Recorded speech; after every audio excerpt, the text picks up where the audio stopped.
Muy buenas noches. Damos inicio al primer seminario sobre emprendimiento organizado por la Facultad de Finanzas y Comercio Internacional de la Corporación Universitaria Republicana. A expresar nuestro especial agradecimiento a nuestro conferencista. Debo expresar el apoyo que hemos recibido de las directivas de la corporación, en especial del doctor Gustavo Tellez Reaño, de la doctora Lidia Cristina Fandiño Grisales, del doctor Gustavo Tellez Fandiño, para la realización de esta actividad académica. De igual manera, debo resaltar, efectuar un reconocimiento muy especial al doctor Pablo Felipe Robledo, actual superintendente de Industria y Comercio, que hizo posible la realización de este primer seminario sobre emprendimiento. Un agradecimiento muy especial a los profesores Claudia Valderrama, Javier Segura y Rodrigo Plazas, quienes nos acompañan en el día de hoy y quienes pertenecen al programa de la Facultad de Finanzas y Comercio Internacional. Doctor Juan Carlos Bastidas nos honra su presencia. El doctor Juan Carlos Bastidas es un profesional ampliamente reconocido en el control y manejo de asuntos relacionados con las áreas relacionadas con el derecho comercial, interviniendo en las etapas de formación y liquidación de sociedades, de negociación, en el análisis y elaboración de documentos como la judicial ante la jurisdicción ordinaria, en la vía contenciosa administrativa. Ha realizado una participación activa en el desarrollo de litigios relacionados con temas de propiedad industrial y responsabilidad administrativa. En sede gubernativa, ha participado de manera activa en procedimientos ante diversas entidades gubernamentales.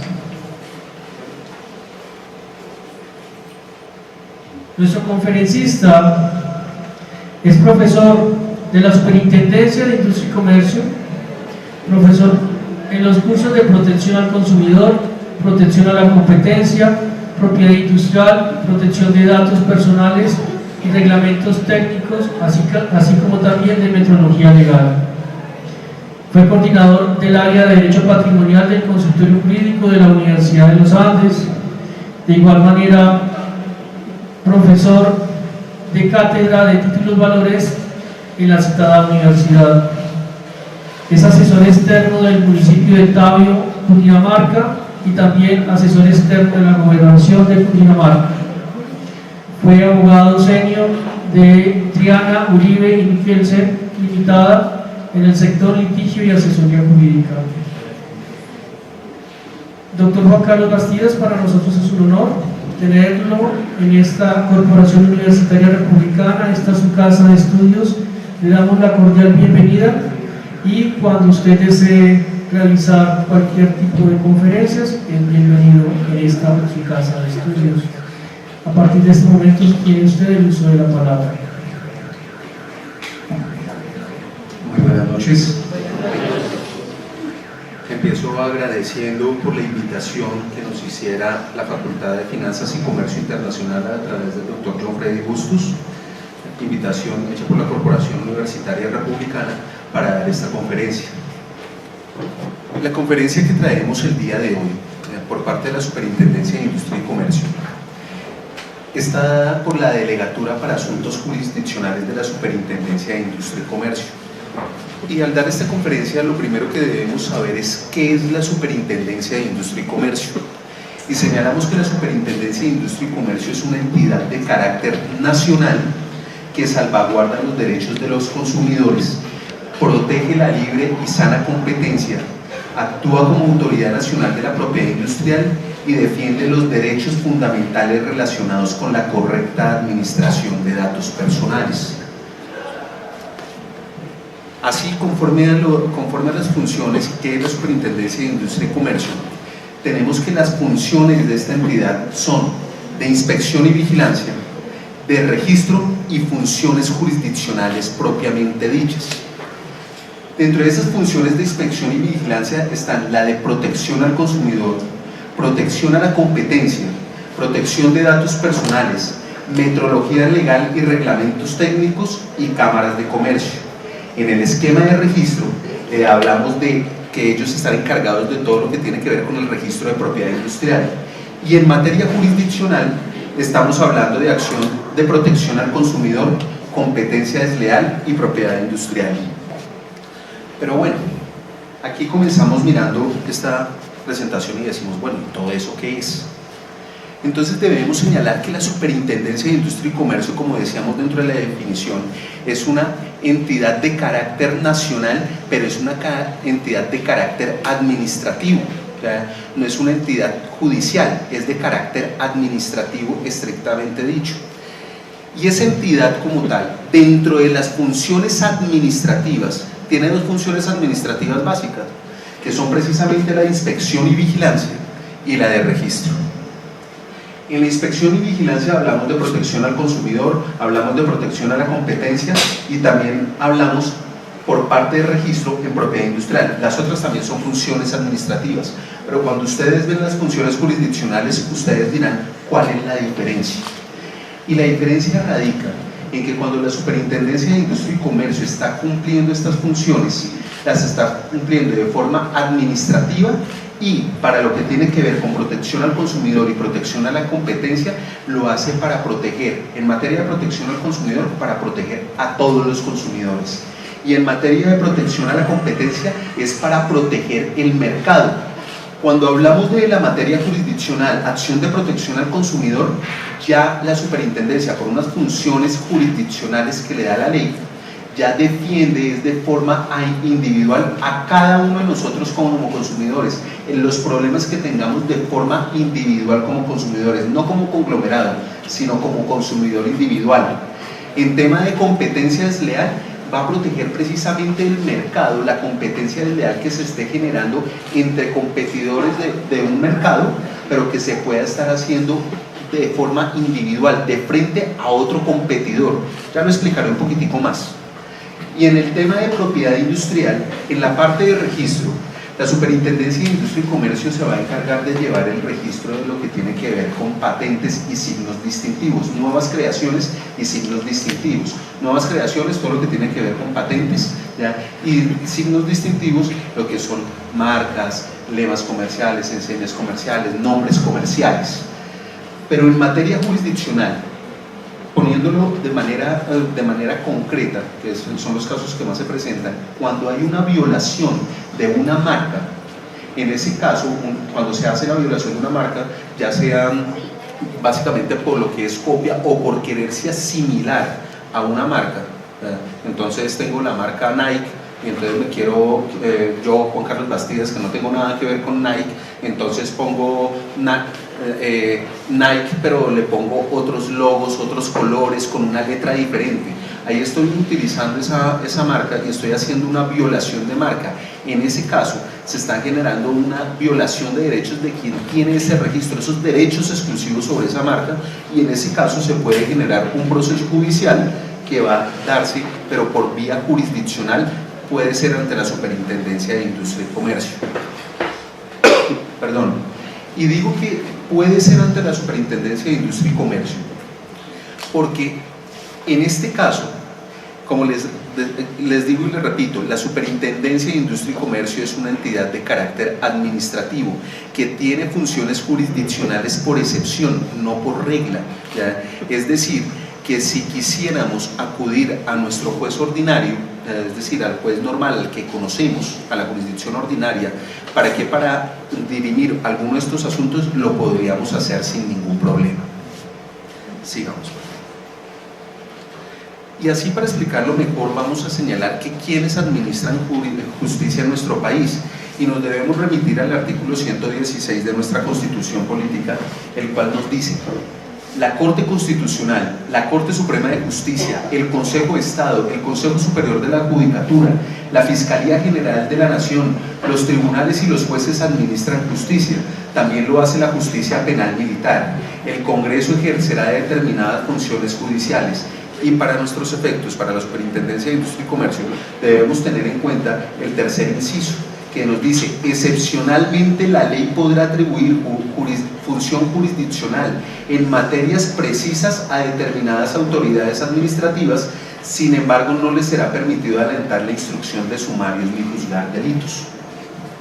Entonces, Como lo señalábamos, la Superintendencia de Industria y Comercio se va a comportar como juez para 3 áreas concretas: lo que tiene que ver con protección al consumidor, con lo que tiene que ver con competencia desleal y con temas de violación a registros marcarios. ¿Qué otras autoridades administrativas administran justicia? Además de la Superintendencia de Industria y Comercio, tenemos a la Superintendencia de Sociedades, la Superintendencia Financiera de Colombia, la Superintendencia Nacional de Salud, la Dirección Nacional de Derechos de Autor y el Instituto Colombiano Agropecuario. La Superintendencia de Industria y Comercio, siendo un poco repetitivo, se va a encargar de violación de derechos del consumidor, competencia desleal y propiedad industrial. Repito, no es que solamente puedan acudir a la Superintendencia de Industria y Comercio cuando tengan inconvenientes en esta materia. Lo que pasa es que se escoge a la Superintendencia de Industria y Comercio por el tema de especialidad y conocimiento sobre estas materias, y es precisamente por esa especialidad y conocimiento que la ley le otorga estas funciones jurisdiccionales en estos casos específicos. Ya para lo que tiene que ver con la Dirección Nacional de Derechos de Autor, vamos a ver que si se presentan conflictos de cualquier naturaleza en temas de derechos de autor o derechos conexos al derecho de autor, podemos acudir a la Dirección Nacional de Derechos de Autor. ¿Para qué? Para dirimir este tema en cuestión de litigios. Es muy dado que la gente piense que la Superintendencia de Industria y Comercio, cuando se presenta un conflicto en temas de derechos de autor, ya sea por violación de derechos patrimoniales o morales, que pueden acudir a la Superintendencia de Industria y Comercio. A la Superintendencia de Industria y Comercio muchas veces llegan demandas sobre esta naturaleza, y lo que hace la Superintendencia de Industria y Comercio es declararse incompetente para conocer de estos asuntos y remitirlo a la entidad administrativa pertinente con funciones jurisdiccionales, que sería la Dirección Nacional de Derechos de Autor. También tenemos al Instituto Colombiano Agropecuario, que se va a encargar de dirimir conflictos como jueces cuando hay infracción de derechos de obtentor de variedades vegetales. La Superintendencia Financiera de Colombia también va a tener funciones jurisdiccionales, se comporta como juez para decidir violación a los consumidores, pero a un consumidor especial, al consumidor financiero. Cuando hay un tema de violación al derecho del consumidor financiero, a quien debemos acudir, si no queremos acudir al juez ordinario, debemos acudir a la Superintendencia Financiera de Colombia. También sucede mucho que en la Superintendencia de Industria y Comercio se presentan demandas de esta naturaleza, y nosotros, como digo, nos declaramos incompetentes y las remitimos a la Superintendencia Financiera. La Superintendencia de Sociedades va a dirimir los conflictos que se presentan entre los socios y la sociedad, y la Superintendencia de Salud se va a encargar de los conflictos que se presentan entre los usuarios de la salud y las empresas prestadoras de salud. Sigamos. Ahora sí, entremos formalmente a lo que tiene que ver con protección al consumidor, sus derechos y deberes. Entonces, aquí voy a hacer una alusión, voy a hacer una pequeña referencia histórica. El derecho del consumidor es un derecho realmente nuevo. El derecho del consumidor formalmente comienza a darse un desarrollo real a partir del año 62, ya con el presidente Kennedy, cuando en un discurso señala que los consumidores son la parte más importante del mercado, pero es la más descuidada frente a la protección, frente a sus derechos. Entonces el presidente Kennedy en ese discurso señala que consumidores somos todos, pero solamente fue hasta el año 62 que se da este tema, y el desarrollo comienza formalmente en Estados Unidos. Ya hay unos antecedentes para el año 1936 en Francia, pero todavía es incipiente ese desarrollo. ¿Y por qué se da? Se dice que más o menos para 1850 comienza a generarse el fenómeno de las multinacionales, y las multinacionales, digamos, para los que están precisamente en la Facultad de Negocios, generalmente les ponen un caso que es el caso Singer, y comienza a dar el caso Singer de un tema multinacional. Una cocedora que se supone que la comienzan a vender de la manera más fácil, sale de su espacio territorial y comienza a darse en otros espacios, se da como fenómeno de multinacional. En ese momento en ese momento se da una producción masiva. Estamos en la segunda revolución industrial, ¿ya? Y en ese momento se comienza a dar un fenómeno masivo de comercialización de productos, pero en ese momento, si bien hay este consumo masivo, todavía no hay un elemento concreto de estudio frente al que compra un producto de esta naturaleza y la defensa que puede tener frente a los daños o defectos que tenga ese producto.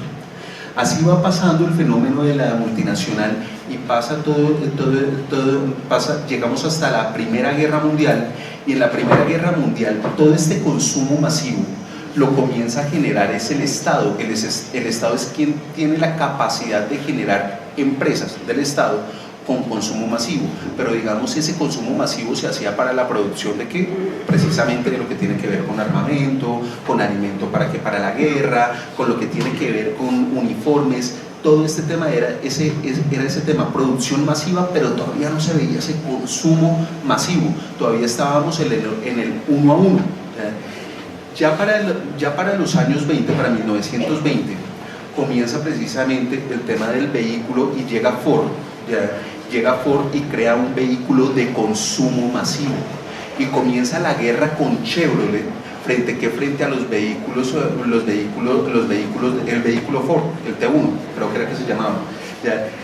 Chevrolet no podía competir con el T1 porque era un producto muy bueno, ¿ya? No le daban las especificaciones, Ford ya estaba en el mercado, Chevrolet no daba para entrar en el mercado. Pero entonces, ¿qué fue lo que hizo Chevrolet? Generó un tema de darle apariencia al vehículo. Entonces el T1, el vehículo de Ford, el vehículo insignia, era un vehículo horrible, ya muy bueno, pero horrible. Entonces Chevrolet lo que dijo: no podemos competir con calidad, ¿ya? No podemos competir con la tecnología, ¿ya? Con lo que podemos competir es con la apariencia.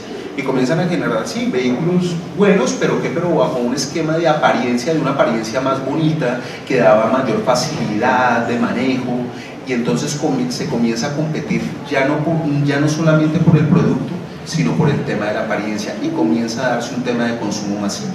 En su momento, también para los años 20, se da el tema de las bombillas, de los bombillos, ¿ya? Y comienza todo el tema de la creación de bombillos, y al principio se daban bombillos que rendían hasta 20 años. Se dice que hay una conferencia muy grande de las empresas luminarias, y que ellas determinan que los bombillos deben tener un límite de horas de uso. Entonces ustedes ponen el bombillo, ponen dos bombillos, y los bombillos en principio se van a fundir al mismo momento o en momentos parecidos. Entonces ahí se comienza a hablar de lo que es la obsolescencia de los productos, la obsolescencia del producto en sí mismo, ¿ya? Un momento en que el mismo ya no sirve, ¿ya? Y ya viene también otro tipo de obsolescencia, que es la obsolescencia psicológica, en el cual precisamente yo como productor les voy a vender el mejor producto que tengo hoy, pero ya dentro de un mes les voy a decir a ustedes que no les sirve, que mejor dicho, no eres cool si no lo tienes, ¿ya? Entonces no quiero decir marcas, pero entonces bajo esa circunstancia ya se comienza a jugar con un tema de obsolescencia, y se llama la obsolescencia programada. Esto ya era para los años 20. Llega la crisis de los 30, y en la crisis de los 30 lo que se dice es que Estados Unidos necesita, para recuperarse, generar un modelo productivo en el cual las personas que obtienen productos ya se deshagan de ellos lo más pronto posible, o que tengan un tiempo los productos para que ellos los dejen de utilizar, compren más productos y muevan el aparato productivo. Entonces eso se da precisamente para los años 30, y ya se comienza a dar un cambio dentro de la estructura mental del pueblo americano. Tengan en cuenta que el pueblo americano para ese momento es una sociedad muy conservadora, ¿ya? Y se supone que está en un tema de no ser derrochador, pero se encuentra como un ejemplo de derecho del consumidor en una carta de los años 50 de una señora, en la cual, no una carta sino un diario, y en su diario señala que se siente pecadora porque ya no tiene 3 vestidos sino 4. ¿Y por qué eso es un pecado? porque usted tenía 2 vestidos para la semana y el vestido del domingo. Ya, si usted ya tenía 4 vestidos, pues entonces usted estaba era malgastando el dinero, mejor dicho, derrochando y gastando en lo que no necesitaba. Y esta carta se pone como un ejemplo, este diario se pone como un ejemplo sobre cómo van cambiando a medida que se va generando un modelo de consumo masivo, cómo va cambiando la mentalidad de las personas. Y ahí vamos hasta los años 50, pero es formalmente en los finales de los 50, inicios de los 60, que ya se habla de un consumo masivo. Antes, pues digamos nuestros padres, nuestros abuelos, ya si querían un vestido, se iban donde el sastre, iban donde el sastre, le decían qué paño quería, cuál era el modelo que quería, y negociaban precio. ¿Ya? Entonces decían, no sé, 2.000, no, eso está muy caro, 1.500, 1.800, y se negociaba precio. ¿Ya? Hoy en día, si ustedes van a comprar un vestido, ¿ya? Salvo que sea de alta costura, ¿ya? Pues si ustedes van a comprar un vestido, lo compran en un almacén de cadena, y en ese almacén de cadena ustedes no negocian absolutamente nada. Lo que está ahí es lo que está y con el precio que se está generando. ¿Ya? Entonces ustedes no tienen posibilidad de negociar ni paño, ni calidad, modelo, y mucho menos van a negociar precio. Entonces, ¿qué es lo que pasa? Ya con este modelo, con este nuevo modelo económico, lo que se va a ver es que el empresario está en una parte muy alta, ¿ya? Y el consumidor, ¿ya? Está en una parte muy baja. ¿Por qué está en una parte muy baja? Porque el empresario es quien pone las condiciones. El empresario es el que les va a decir a ustedes qué le va a ofrecer, en qué momento se lo va a ofrecer y bajo qué precio se lo va a ofrecer. Y el consumidor en principio no tiene nada que negociar con el empresario. Entonces, ante este modelo, ante este cambio económico, ante el cambio del modelo económico, ¿ya? Pues entonces se ve que hay un consumo de productos más allá de las necesidades básicas. ¿Ya? Como les decía en el ejemplo, ya no, se supone que yo inicialmente necesitaba 3 vestidos, ¿para qué voy a necesitar 4? Pero ya hay un consumo más allá de las necesidades básicas. ¿Por qué lo compro? Porque quiero, porque me gustó, punto. ¿Ya? El sistema de contratación ahora es un sistema de contratación más ágil, rápido, pero de poca influencia por el usuario. Lo que les decía, el consumidor ya no discute. El sistema de contratación, yo ya no voy donde el sastre, me demoro 1 hora hablando con él, se demoran escogiendo el producto, pero no en un sistema, no en el tema de la contratación en sí misma. Y ante esto se requiere una protección a los particulares frente a lo que tiene que ver con innovaciones industriales y las relaciones de mercadeo. ¿Y qué es lo que pasa frente a lo que tiene que ver con innovaciones industriales y qué influencia de mercadeo?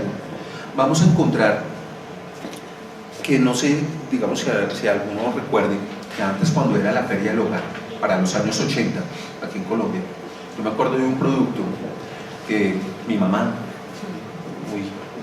muy inocentemente, llegó a la Feria del Hogar y entonces vio un aparatico, era un rodillito, ¿ya? Y entonces el rodillito se pasaba por la prenda que estaba llena de polvo y de motas, y la pasaba y suácate, ¿ya? Y ahí quedaba limpio el vestido, ¿ya?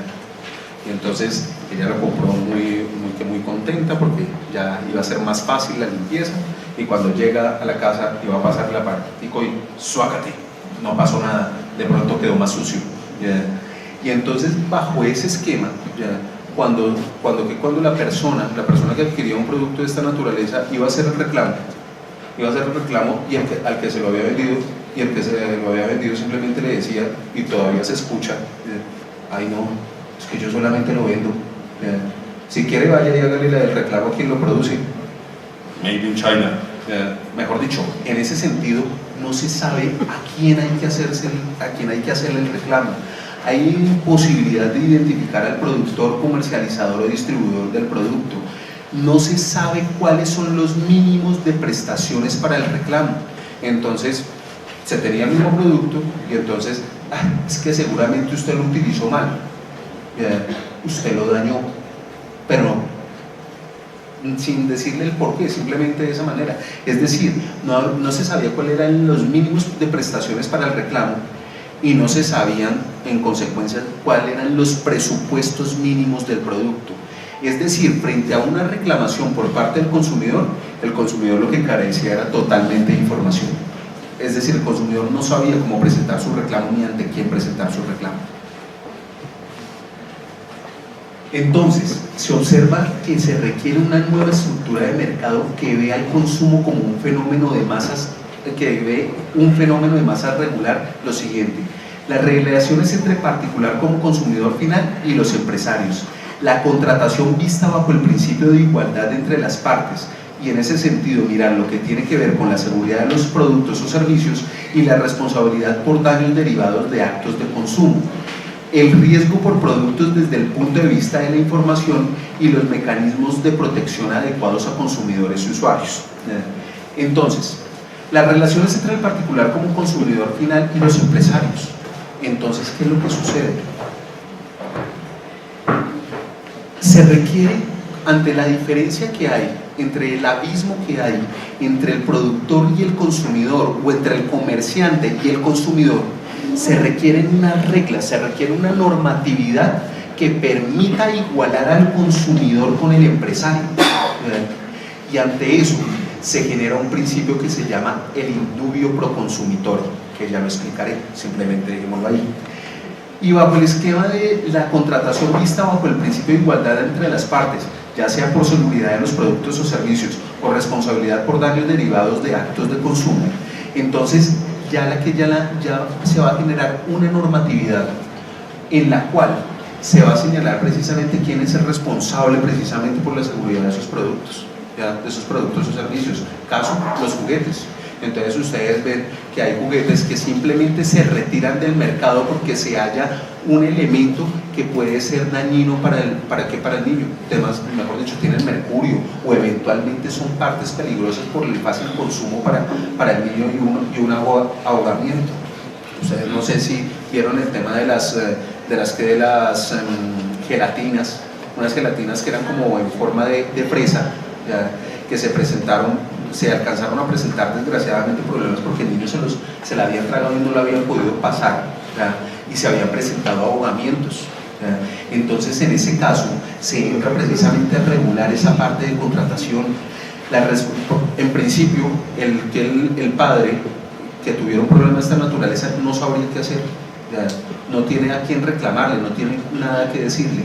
Ante este tema ya va a ser la superintendencia de Industria y Comercio quien va a tomar la defensa de los consumidores en general y va a generar unas sanciones y eventualmente unos sistemas de responsabilidad frente a la empresa productora o comercializadora de esos productos. En este caso se ordenó el retiro de todos esos productos del mercado. Y también lo que decíamos, responsabilidad por daños derivados de actos de consumo. El riesgo por productos desde el punto de vista de la información. Y aquí les quiero comentar, ya lo voy a repetir, pero lo voy señalando de una vez. Miren, si ustedes son empresarios, deben dedicarse a dar información completa, veraz, oportuna, y adecuada. ¿Qué es lo que pasa? Si yo les vendo un producto y sí, les doy toda la información, pero les doy un manual de este tamaño, la información que les estoy dando no es adecuada, porque tal vez ustedes jamás se van a leer ese manual. Debe ser oportuna, debe ser dada en el momento del acto de consumo. Temas de esa naturaleza, como ejemplo, lo que son los productos milagrosos. Entonces, compra estas pastillas, compra esta crema, te la aplicas todas las noches y vas a reducir 10 kilos en menos de un mes. Y entonces la gente la compra, se la lleva para la casa, quien la haya comprado no tiene que decir tranquilos, y se la lleva para la casa, y cuando la abre, entonces para tener los resultados obtenidos en la carátula deberá hacer ejercicio todos los días durante 2 horas y no comer durante todo el mes. Entonces, bajo esa circunstancia, digamos, esa información no es veraz, no es oportuna al momento del acto del consumo, al momento de adquirirlo. esa información no estaba en poder del consumidor. Sí, estaba en el producto, pero no estaba al que el consumidor no tenía oportunidad de saber sobre esa información, no tenía conocimiento sobre ello. Entonces, los empresarios deben dar una información oportuna, veraz, completa, adecuada, ¿ya? Y desde que tengan ese punto están cubiertos frente a muchos temas por protección al consumidor.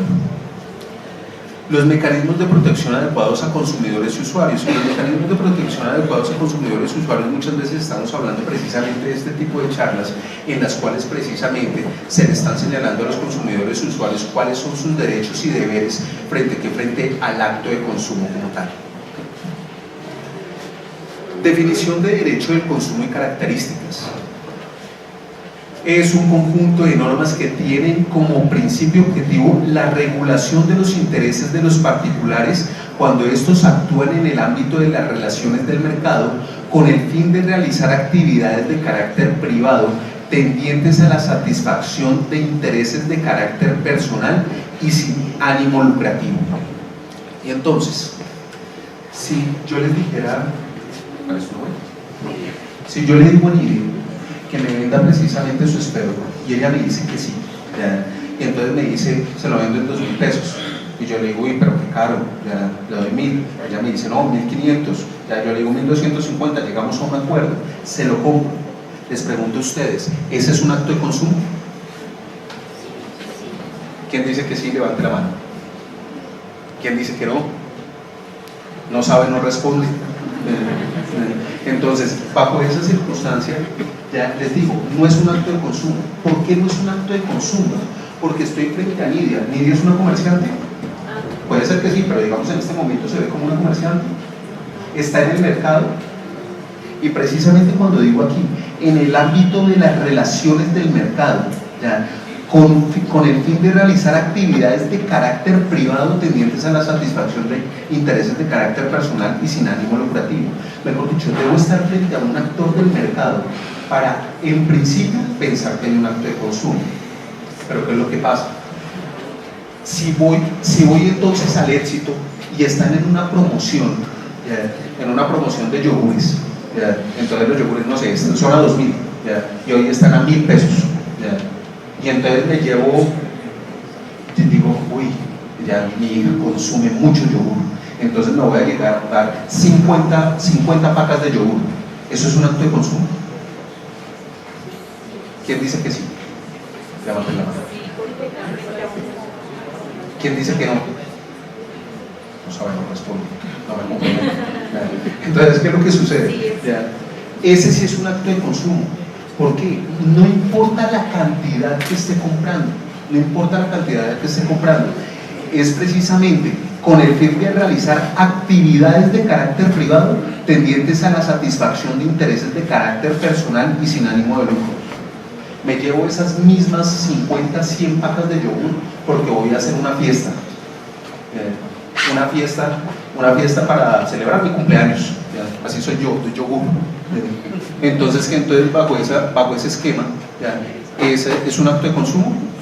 Sí, es un acto privado, es un acto privado, y para satisfacer un tema de carácter personal y sin ánimo lucrativo. Diferente sería si paso por el mismo Éxito, me veo como una persona natural, normal, y simplemente veo un tema de oportunidad. Digo, uy, están a 1.000, entonces me llevo las 100 pacas, pero entonces me las llevo ¿para qué? Para coger y venderlas entre mis amigos conocidos, entre mis estudiantes, todo el tema. En ese caso estoy con un ánimo lucrativo, no estoy buscando satisfacer un interés de carácter personal. Entonces en ese caso sí no tengo un acto de consumo. Entonces, temas que han sido discutidos, digamos el tema, tengo mi abuelita que tiene 95 años, y resulta que quiero evitar un tema de pico y placa, por lo menos un día, y bajo ese esquema me compro un vehículo para ser de placas blancas, de placas de servicio público. El vehículo me presenta problemas al mes de que lo compro, ¿es un acto de consumo?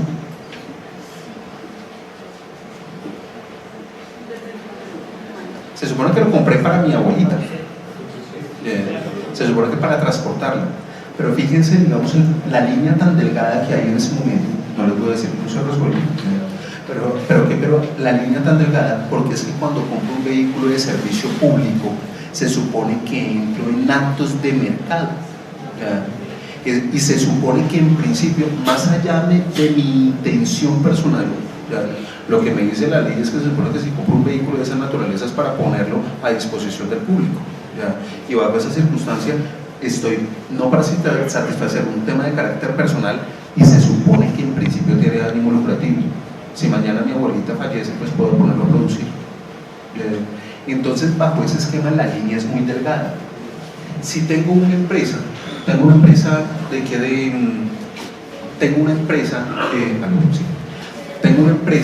que fabrica guantes de látex. Entonces, si compro una máquina que me va a mejorar mi sistema de producción de mi empresa de guantes de látex, esa máquina la veo como una compra bajo esquema de acto de consumo. Díganlo sin miedo, más duro, así sin miedo, niño, eso, muy bien, no, pero bajo un esquema, pero si dentro de esa misma empresa lo que hago es precisamente contratar los servicios de una empresa de vigilancia para que cuide mi empresa, ese es un acto de consumo. Efectivamente, más allá, una empresa, es un tema que todavía está siendo discutido, pero digamos, aquí en Colombia ya se han visto casos, la empresa, una sociedad, del tipo que sea, eventualmente se puede ver como un consumidor si lo que está adquiriendo, si el producto o servicio, porque el derecho del consumidor no solamente es para productos, es también para servicios, si el producto o servicio que está adquiriendo no tiene relación directa con su objeto social, ¿sí? Entonces, en este caso, digamos, estamos bajo una empresa de látex, todo lo que se adquiera, que tenga que ver con su unidad de producción, se va a ver como un acto que está por fuera de consumo. Lo que sea adquirido, lo que sea contratado para otros temas que no están relacionados con el objeto directo de la empresa, se puede ver eventualmente como un acto de consumo. Ojo, cada caso hay que verlo de forma particular y con mucho cuidado, porque entonces es muy fácil decir, no, simplemente no hay acto de consumo, sí hay acto de consumo, pero la línea en muchos casos es demasiado delgada.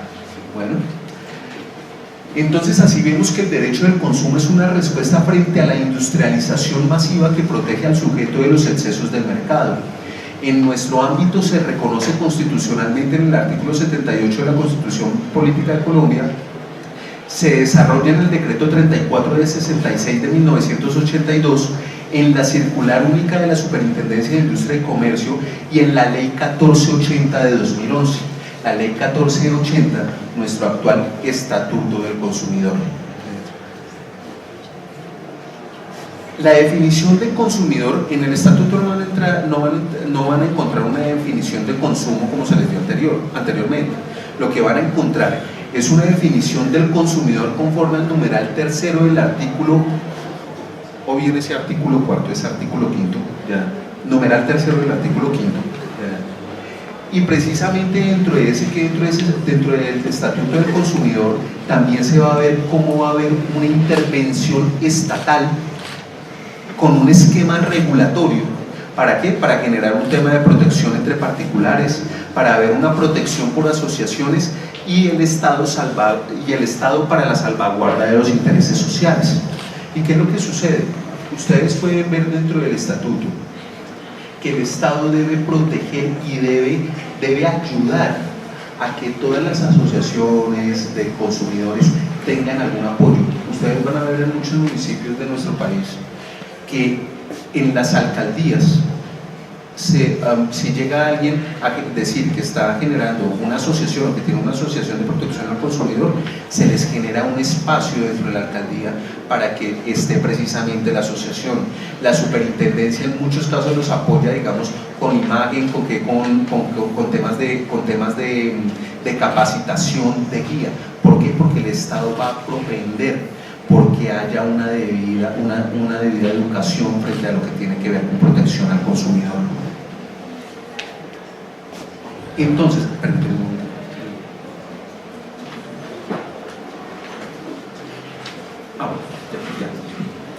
Así vamos a ver que van a haber unas normas de carácter imperativo dentro del sistema de protección al consumidor. Uno, protección contra riesgos que pueden afectar la salud o seguridad del consumidor, ya sea de manera formativa, cuando estamos hablando precisamente que la superintendencia protege al consumidor bajo funciones administrativas, a todos nos protege de manera general. Entonces, de manera lo que decíamos, afectar la salud o seguridad, entonces un producto defectuoso, pero no que es el producto defectuoso que me salió a mí malo el carro, pero resulta que a todo el mundo le salió bien, no, sino que a todo el mundo le salió, mejor dicho, el cinturón de seguridad en todos los vehículos de esa gama salieron como malos. Entonces, bajo esa circunstancia va a haber un sistema de protección de intereses económicos y sociales frente a lo que tiene que ver con inclusión de cláusulas abusivas. Entonces, cláusulas abusivas. Tenemos las entidades que dan crédito de vehículo bajo modalidad de sorteo y en sistema de ahorro durante mucho tiempo. Entonces la persona coge y dice, ay, es que yo quiero este carro, y entonces pero no tengo la plata. No hay problema, todo solucionado, aquí se le tiene solución para todo. Y bajo ese esquema ahorren 200.000 pesos mensuales, y cuando ustedes lleguen precisamente a tal valor van a entrar en un sorteo, y cuando entren en ese sorteo se les va a sostener la cuota, y que si cuando se ganen el vehículo se les va a sostener la cuota y pueden seguir adelante con su vehículo. Y resulta que pasan 5 años y, mejor dicho, del sorteo nada, nunca ganan, no pasa nada. Y entonces ustedes dicen, no, pues entonces me toca retirarme porque es que ya mejor dicho, toda esa plata ahí parada, mejor dicho, no he hecho nada, y ya con lo que he ahorrado ya ahora sí puedo comprarme el carro, me puedo comprar hasta 5. Entonces dicen que me devuelvan la plata.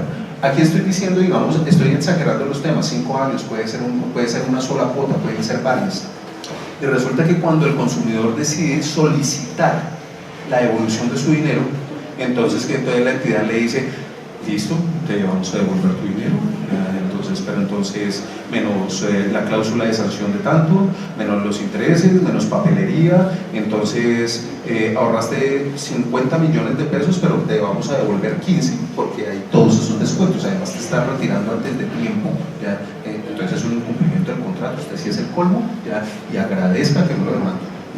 Entonces bajo esa circunstancia, entonces cuando se vieron casos de esta naturaleza, temas realmente abusivos, y esas cláusulas estaban dentro del contrato, y cuando se llevaron estos temas a la superintendencia ordenó que sí se deben devolver, que eso se tiene como una cláusula abusiva, y que se debe devolver el valor total de los ahorros más el IPC que se hubiera generado precisamente por rendimientos en el tiempo de ese dinero. Es como la forma de indexar el dinero en el tiempo, en este caso por parte de la Superintendencia de Industria y Comercio. No se aplican tasas comerciales. ¿Por qué? Porque precisamente de todas maneras se ve que es una relación comercial, y para el empresario su rendimiento está en el manejo precisamente de ese dinero. Bueno, indemnización de daños. Ojo, la indemnización de daños, y eso sí tengámoslo muy en cuenta. La Superintendencia de Industria y Comercio, dentro de sus funciones jurisdiccionales, está autorizada ¿para declarar los daños que se presenten sobre el producto, pero no los daños no el daño emergente ni el lucro cesante. Si ustedes ven, no sé, el caso, se dañó la plancha, se explotó la plancha, y digamos nuestro daño que vamos a reclamar es o la reparación o el daño que se generó sobre esa plancha, que nos la reparen o que nos la devuelvan o que nos devuelvan el dinero. Ya miraremos ese tema, ya miraremos mejor dicho, eso es lo que puede hacer la Superintendencia de Industria y Comercio. No, es que la plancha explotó, mejor dicho, quemó la mesa de plancha, y al prenderse la mesa de plancha se quemaron los muebles, mejor dicho, casi se incendia el edificio, ese es un daño emergente o el lucro cesante que se hubiera podido generar por ello. Ya, no, que es que dejé trabajar 50 días mientras se arreglaba todo ese tema, ¿ya? O que me causó una quemadura y no pude trabajar. Ese daño emergente o lucro cesante solamente se podrá reclamar ante la jurisdicción ordinaria, no directamente ante la Superintendencia de Industria y Comercio. Bueno, información correcta sobre productos y servicios, educación y divulgación, que aquí entramos. Tiene una obligación el empresario sobre dar una información correcta sobre productos y servicios, y en el tema de educación y divulgación entra el Estado precisamente a dar esa información para que el consumidor esté más educado, para que sea más fuerte en su conocimiento frente a cómo protegerse frente a actos abusivos o simplemente errores del empresario. ¿Ya? Y el derecho de representación, el Estado va a propender por generar medios para que los consumidores tengan forma de tener una representación adecuada ante un juez. Y aquí soy claro, cuando hablamos de funciones jurisdiccionales de la Superintendencia de Industria y Comercio, estamos hablando que los que la Superintendencia de Industria y Comercio, delegatura para asuntos jurisdiccionales, estos funcionarios son jueces de la República. Y bajo esquema de jueces de la República, ¿ya? Si uno se va a presentar con un caso, necesita presentarse con un abogado, salvo que el caso sea de mínima cuantía. Y generalmente los temas de protección al consumidor, generalmente, no digo que todos, pero generalmente serán de mínima cuantía. Entonces, cuando son de mínima cuantía no se necesita abogado. Cuando son de menor o mayor cuantía se va a necesitar el derecho de postulación. Entonces, ¿qué es lo que se propone? Que precisamente generar asociaciones de protección al consumidor a través de las cuales los consumidores puedan tener una adecuada representación, ¿ya? Para hacer reclamos en caso de que no tengan forma de obtener los servicios de un abogado. Bueno, sigamos.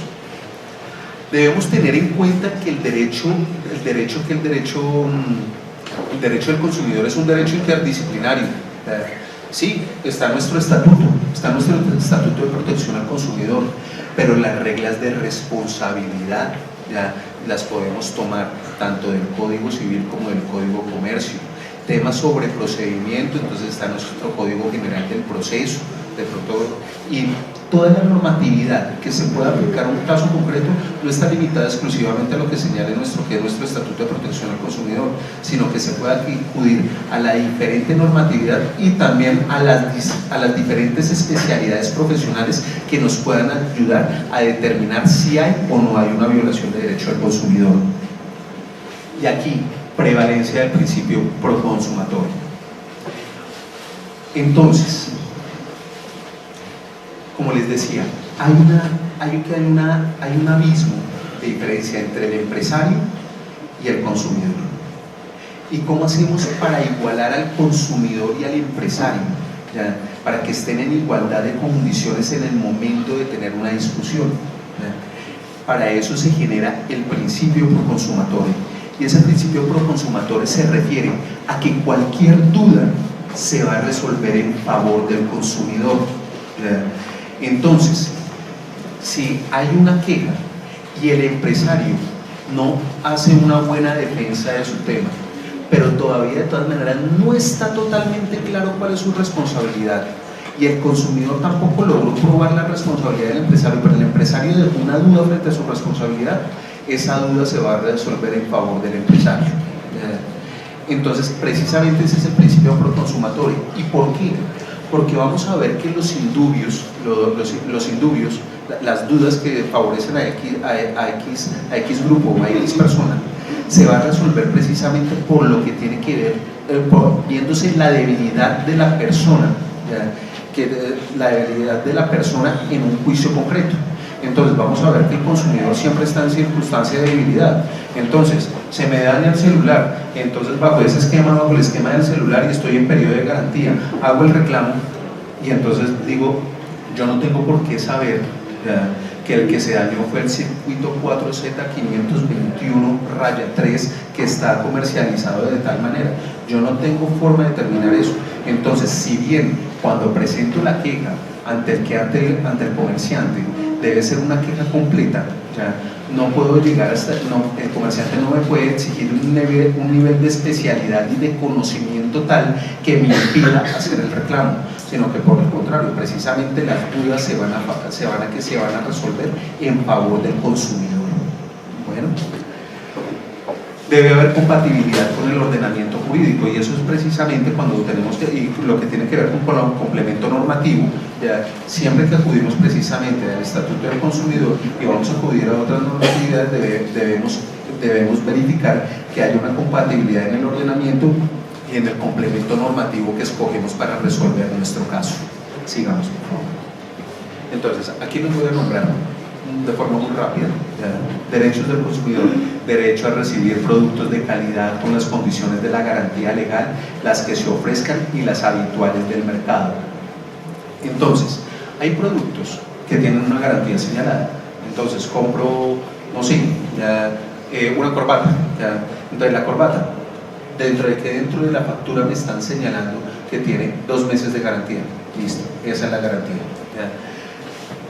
Si no tiene la garantía, entonces será la garantía legal, y se señala que todo producto o servicio en el cual no se señale cuál es el periodo de garantía, se entenderá que la garantía va a ser de 1 año. Hay productos como los vehículos, las construcciones, digamos, compro un apartamento, tienen unos periodos de garantía diferentes, que pueden variar entre 10 y 1 año, según, digamos, si sea para acabados o para la estructura. Puede ser, y digamos para los vehículos, que puede ser por tiempo, por kilometraje, como se ve, pero en general, digamos, cualquier producto, compro esta silla y no me dicen qué garantía tiene ni me lo especifican en ningún momento, la garantía se va a entender que es de 1 año. Si se señala, pues será el periodo de garantía que indique el comerciante. También, digamos, hay productos, digamos, compro un producto, un pañuelo, no sé, algo que sea, digamos, que no le puedo, unos zapatos que no les puedo dar el tiempo de 1 año. Ya legalmente, no, mejor dicho, 1 año, pues de pronto para unos zapatos sería mucho tiempo, pero entonces en ese caso la garantía que se va a tener es la que se da habitualmente en el mercado. Pero como les digo, es mejor que el empresario señale cuál es la garantía, porque si se le van a imponer, recuerden que está el indubio pro reo, el indubio pro consumatore, y en el indubio pro consumatore cualquier duda se va a resolver en favor del consumidor. Derecho a recibir información completa, veraz, transparente, oportuna, verificable, comprensible, precisa e idónea respecto a los productos que se ofrezcan o se pongan en circulación, así como sobre los riesgos que puedan derivarse de su consumo o utilización, los mecanismos de protección de sus derechos y las formas de ejercerlos. Derecho a recibir protección contra la publicidad engañosa. Derecho a la reclamación, reclamar directamente al productor, proveedor o prestador y obtener reparación integral, oportuna y adecuada de todos los daños sufridos, así como tener acceso a las autoridades judiciales o administrativas para el mismo propósito en los términos de la presente ley. Protección contractual, ser protegido de las cláusulas abusivas en los contratos de adhesión. Sigamos. Derecho a elegir libremente los bienes o servicios que requieran. Derecho a la participación, derecho a la representación, derecho a informar, derecho a la educación y derecho a la igualdad. Sigamos, por favor. Y dentro de los deberes, los consumidores también tenemos deberes. Y esos deberes concretamente son informarse respecto de la calidad de los productos, así como de las instrucciones que suministre el productor o proveedor en relación con su adecuado uso o consumo, conservación e instalación. ¿Y esto qué significa? Sí, es cierto. El productor debe dar una información correcta, veraz, oportuna, transparente, completa frente al producto o servicio que está ofreciendo en el mercado. Pero también para nosotros como consumidores tenemos la obligación de leer esa información, de acceder a la información y presentar cualquier duda que tengamos frente a esa información que se nos está presentando, porque si no, se habla de culpa de la víctima para excusarse de la responsabilidad de un tema del consumidor. Si yo uso mal un producto porque no leí las instrucciones, ¿de quién es la culpa? Es mía. También debo obrar de buena fe frente a los productores y proveedores y frente a las autoridades públicas. cumplir con las normas sobre reciclaje y disposición de desechos de bienes consumidos. Sigamos.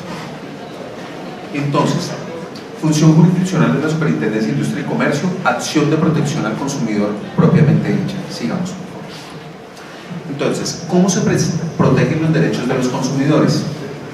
Y aquí volvemos a señalar, hay dos vías. Hay una vía que es la vía judicial y la vía administrativa. En la vía administrativa vamos a acudir a una delegatura de la Superintendencia de Industria y Comercio que se llama Delegatura para la Protección al Consumidor. Delegatura para la Protección al Consumidor. Esta vía de protección de los intereses de los consumidores es cuando se está generando una violación de carácter general. Si yo tengo un problema específico porque adquirí esta silla, ya no es que no es de carácter general, es por algo que esté violando los derechos de los consumidores de carácter general. Entonces, en el pasado mundial, ¿ya? Entonces una empresa dice, compre 10 pollos y entonces participará de la rifa del mundial de, no me acuerdo qué fue el mundial, ¿ya? Entonces del mundial de tal, ¿ya? Y entonces, y simplemente dice eso, ¿ya? No dice nada más. No dice cuáles son los términos y condiciones, no dice precisamente si participa en la rifa para el mundial, significa que otorgan los pasajes de ida y de vuelta, si es que van a entregar, si es que también incluye alojamiento, todo ese tema. ¿Y esa violación es específicamente para comprar los pollos? No, es para todo el mundo, ¿ya? Y bajo esa circunstancia, ¿ya? Entonces la Superintendencia de Industria y Comercio va a proteger a los consumidores de manera general frente a una publicidad que está engañando a todo el mundo. Y no es solamente por publicidad engañosa, es por cualquier circunstancia que afecte a los consumidores de manera general. En este caso, cuando es una violación de interés general, la Superintendencia, además de imponer una multa o sanción, además va a cumplir una función de policía y va a generar todas las órdenes necesarias para que para evitar que se siga cometiendo el daño y en algunas ocasiones para resarcir los daños ya causados. Ya cuando tengo el tema de que adquirí concretamente esta silla, ¿ya? Y resulta que la silla me salió con una pata más corta que las otras, ¿ya? Pues ya tengo un defecto dentro del producto. ¿Y ese defecto a quién está afectando? Está afectando a Juan Carlos Bastidas, no los está afectando a ustedes. Entonces, en ese caso, voy a presentar un reclamo. ¿Ya? Y cuando presento el reclamo, ¿ya? Entonces sí, lo voy a presentar primero ante el proveedor del producto o servicio, ¿ya?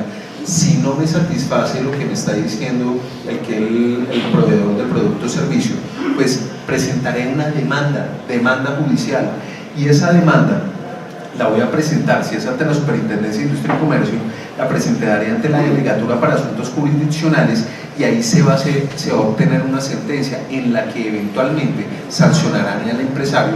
Además de ordenar que me resarzan el daño, eventualmente pueden imponer una multa o sanción para el empresario, ¿ya? Con esto hay que tener mucho cuidado, porque eventualmente resarcir al consumidor no es que no cuesta tanto como lo que tiene que ver con la sanción. Ejemplo, cursos de inglés, ¿ya? Entonces decía, compre el curso de inglés y entonces póngaselo en la cabeza y tranquilo que bajará el conocimiento y usted estará hablando inglés en menos de 2 semanas, ¿ya?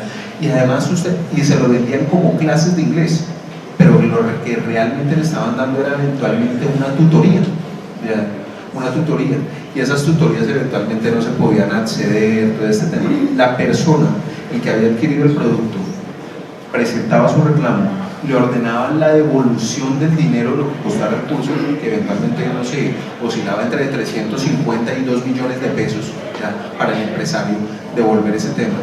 Pero la sanción o multa podría ser precisamente una disculpa pública en primera página de un periódico de circulación nacional y de página completa. Ustedes pueden imaginar cuánto cuesta un aviso de esa naturaleza, más una sanción económica.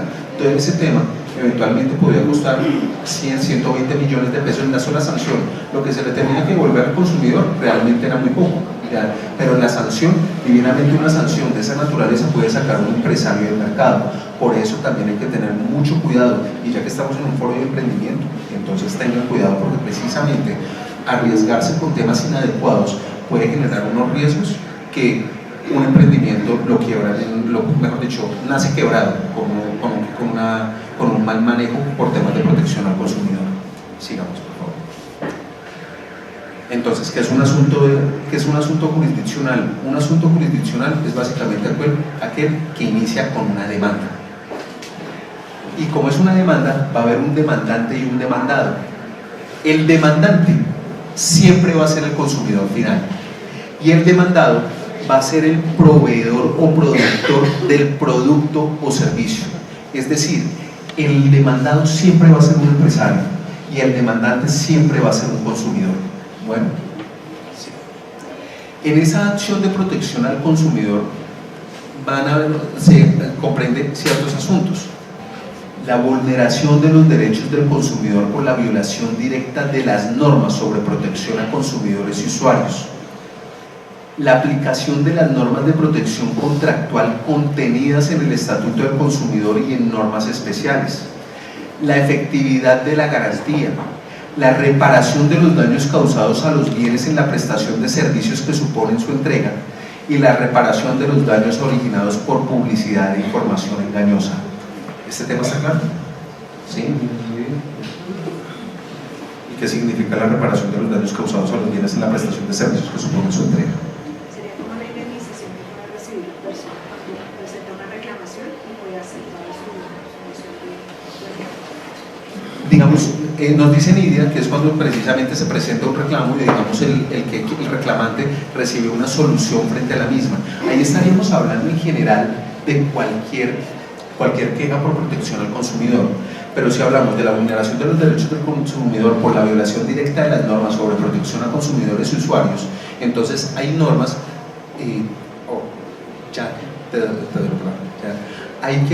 hay normas, digamos, concretamente sobre temas de calidad de producto. Tienen que reunir unas calidades especiales, entonces todos los vehículos tienen que venir ahora con cinturón de seguridad. Si no vienen con ellos, mejor dicho, ya se está haciendo una violación de normas sobre protección de consumidores y usuarios. La aplicación de las normas de protección contractual contenidas en el Estatuto del Consumidor y en normas especiales que ahora se han desarrollado. Ustedes se acuerdan que sobre todo lo que tenía que ver con tiempos compartidos generaba muchísimos problemas. La gente compraba tiempos compartidos y nunca sabía cuándo podía aprovechar eso. Cuando lo iban a aprovechar, entonces le decían que no podía, que se le había vencido el tiempo, y es más, terminaban sancionados. Hay normas especiales sobre esos esquemas. La efectividad de la garantía. Ya vamos a hablar de lo que tiene que ver con la efectividad de la garantía. La reparación de los daños causados a los bienes en la prestación de servicios que supone su entrega. En ese caso, no estamos hablando de manera general, estamos señalando que Nidia va donde Juan Carlos Bastidas para que le arregle su televisor. Ella no me está comprando un televisor y yo le estoy vendiendo un televisor. Yo le estoy ofreciendo un servicio de reparación de su televisión, pero yo no puedo arreglar el televisor simplemente con mi mente. Es decir, arréglate el televisor. No, necesito que Nidia me lo entregue. Es la prestación de un servicio que supone la entrega del bien. ¿Ya? Entonces, cuando me entregan el bien, ¿ya?, y produzco un daño en ese bien, también debo responder. Bueno, la reparación de los daños originados por publicidad de información engañosa. Y lo que señalábamos, entonces, publicidad de información engañosa, caso de productos milagrosos, caso de publicidades incompletas, temas tan simples como el hecho de que cuando hay unos productos en promoción se debe señalar cuántos son los productos en promoción. Ya se debe indicar, especificar, digamos, el número de productos que están en promoción y que la promoción se acaba en una fecha determinada o que se acaba hasta agotar existencias. Entonces, el hecho de no tener ese tema ya implica un tema de hay que reparar precisamente por la publicidad de información engañosa. En estos días, no puedo decir el nombre, ya, pero en estos días se presentó un caso ya, de un gimnasio ya, que es bastante caro, pues, tiene ciertos precios, y mandó una publicidad en la cual se señalaba que antes del, no sé, antes del 30 de octubre se podían inscribir a mitad de precio, y además de mitad de precio, por ese valor, decían el valor del tema, además de eso que tenían 3 meses más de gimnasio. Hay una persona que llama el día 30, ¿ya?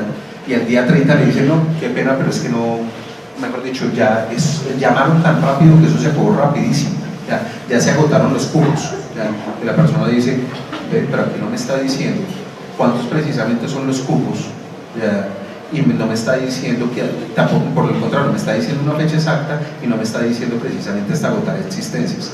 Hace el reclamo, y precisamente la entidad, antes de verse enfrentada tanto por publicidad, tanto por esquemas de investigación administrativa de manera general, como de investigación de carácter particular, demanda de carácter particular, decide atender el reclamo del cliente, y decide, mejor dicho, a cualquiera que hubiera reclamado en ese tiempo, darle precisamente el producto que estaba señalando, sin generar ninguna condición. Porque también generaron unas condiciones, al principio generaron unas condiciones que solamente lo puede hacer en tal sede. No, ahí no me está diciendo en qué sede, me está diciendo que en todas las sedes. No está limitando nada. Entonces, con los temas precisamente de publicidad, hay que tener muchísimo cuidado. Bueno, sigamos, por favor. Entonces, así vamos a ver casos relevantes. Caso: el consumidor ingresó su vehículo en las instalaciones de un parqueadero y allí le fue hurtado. Y en ese caso, era precisamente, el parqueadero es un servicio que supone la entrega de un bien. ¿Qué bien? Un vehículo. Y en ese caso, la SIC ordenó devolver un vehículo de iguales características. Este es un típico caso de prestación de servicios que implica la entrega de un bien. Y el perjuicio está dado concretamente sobre la pérdida de ese bien, de ese vehículo. Sigamos, por favor. Entonces, cuando tengo un producto, cuando adquiero un producto o adquiero un servicio, y ese producto o ese servicio tiene algún defecto, para no confundirlo, pero aplica de la misma manera, digamos un producto concreto, ese producto puede ser que el empresario haya especificado el tiempo de la garantía. ¿Sí? Si el empresario especificó la garantía, perfecto. Yo como consumidor no puedo, mejor dicho, si me paso de la garantía, ya quedé por fuera, y se presentó un daño en el producto, me quedé por fuera para hacerle el reclamo al empresario. Si el empresario genera una garantía por debajo de la que da el mercado en general, entonces también se puede ver eventualmente responsabilizado aún por la garantía. Mejor dicho, un producto que en todos los casos tiene una garantía de 6 meses, y resulta que el empresario decidió dejarla en un mes. Digamos, ante la diferencia y el desequilibrio, se puede decir, la del mercado es una garantía superior, y es la adecuada, es la que más se adecua al tipo de producto o servicio. Entonces, en ese caso, a pesar de que usted dio un mes, igual el consumidor tiene derecho a que se le amplíe esa garantía. Esos son casos difíciles, pero suceden. En principio se debe respetar el tiempo que da el empresario sobre la garantía, pero si ustedes son empresarios o van a asesorar a un empresario, díganle que den una garantía adecuada, que no rompa los esquemas del mercado. Y bajo ese esquema, si el empresario no dice nada, ya lo he señalado, se va a entender que el producto o servicio tiene una garantía de 1 año, porque la ley lo dice así. La ley dice, si el empresario no dice nada frente a cuál es el tiempo de la garantía va a ser de 1 año. Entonces, digamos, para los productos usados también, digamos, hay una garantía legal que va a ser de 3 meses si no se dice nada, pero los productos usados, o los productos precisamente los productos usados o los productos que se venden con defectos, si no se dice nada, la garantía va a ser de 3 meses. Y en esos casos, el empresario puede decir que ese producto usado o ese producto que se vendió con defecto no tiene garantía, pero no tiene garantía frente al defecto. Es decir, si yo salgo y les vendo, tengo mi lote de neveras, y resulta que cuando me bajaron una nevera quien la bajó me rayó la puerta. Entonces, ¿qué es lo que pasa? Esas neveras todas cuestan 1 millón, por decir algo. Y esa nevera pues no la voy a poder vender 1 millón, me toca venderla a 500.000 pesos. Entonces, quien me la compra, yo le puedo decir, ese producto, pero ese producto es un producto nuevo. Le puedo decir, es un producto defectuoso frente a la puerta, y frente a la puerta no tiene garantía, pero frente a todo el otro conjunto sí va a tener la garantía, la que yo especifique, y si no especifico nada, va a ser de 1 año, salvo que sean productos especiales, como les señalaba, vehículos y construcciones. Bueno, entonces, ¿qué es lo que pasa? Cuando yo tengo la garantía, yo determino cuál es el tiempo que me ha señalado el productor o cuál es la garantía legal. Y bajo ese esquema de la garantía, yo cojo y determino que hay un daño dentro del producto o servicio que he adquirido. Y antes de irme a demandar o hacer un reclamo vía judicial, yo debo agotar un procedimiento, y ese procedimiento es hacer un reclamo directamente ante el productor o proveedor del producto o servicio. ¿Ya? Y es que dentro de la cadena de comercio van a haber productores, van a haber distribuidores y van a haber vendedores finales. Sí, que pueden actuar pueden actuar 10 personajes dentro de la cadena de producción, pero digamos en general vamos a señalar que son esos: el productor, el distribuidor y el vendedor final. Entonces, quien produce la moto, la empresa distribuidora que la distribuye en todo el país, y finalmente el punto de venta, que es donde yo la voy a comprar. ¿Ya? ¿Y qué es lo que pasa? Se habla de que hay solidaridad frente a todos ellos, de tal manera que yo como consumidor puedo presentar el reclamo frente a todos o frente a uno o alguno de los que participen en la cadena de mercado. Y frente al que yo presente el reclamo, no me puede decir, oh, es que la culpa es de la vaca. No, ya, la culpa en ese sentido, si el problema es un problema de fábrica, de quien produce, ya, pues yo como vendedor final tendré que responderle al consumidor por el reclamo que me está haciendo, y al interior de nuestra relación comercial tendré que decirle al productor que me responda por ese producto que salió defectuoso, ¿sí? Si es culpa del productor. ¿Ya? Si se le hace el reclamo al productor y resulta que el vendedor final fue quien, mejor dicho, cuando lo estaba recibiendo lo dejó caer y se dañó, y aún así lo puso en venta, y le hago el reclamo al productor, el productor no me puede decir, no, es que fue el vendedor que lo dejó caer y se dañó, y entonces reclámele a él. No, él responde, y dentro de la cadena comercial que existe entre ellos se harán las respectivas reclamaciones, ya no por consumidor, sino por un tema comercial, un tema de su contratación. ¿Sí?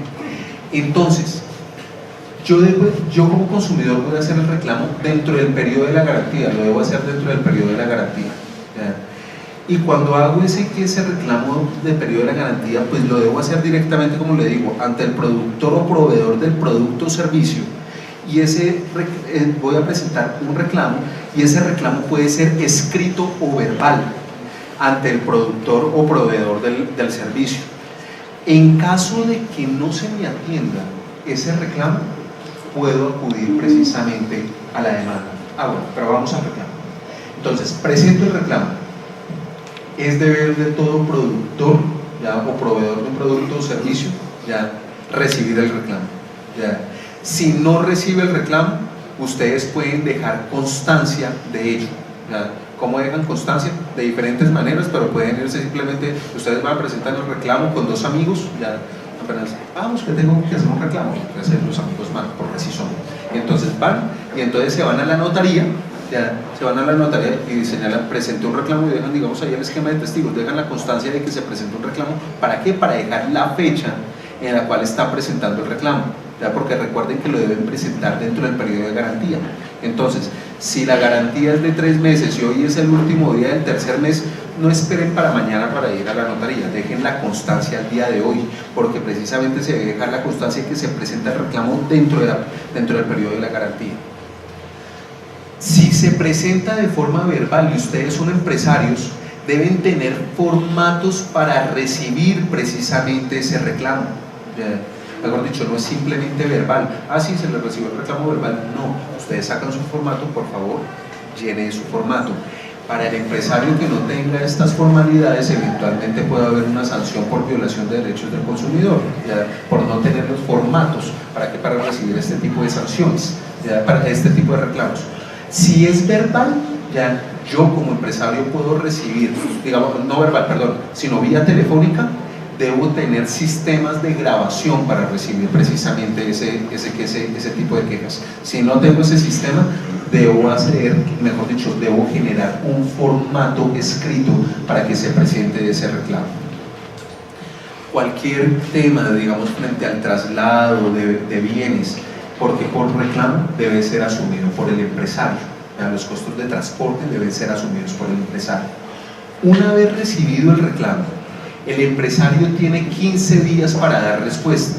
Frente a ciertos productos o servicios se tienen unos tiempos que se pueden extender, pero en general son 15 días. El empresario debe dar respuesta a esto dentro de los 15 días. ¿Qué respuesta puede dar? Que sí da atención al reclamo o que simplemente no da atención al reclamo. En cualquiera de los dos casos, ya sea por sí o por no, debe explicar las razones o por las que atiende el reclamo o por las que no atiende el reclamo. Ante el primer reclamo del consumidor por la misma falla, ya el empresario es el que decide cómo soluciona el tema.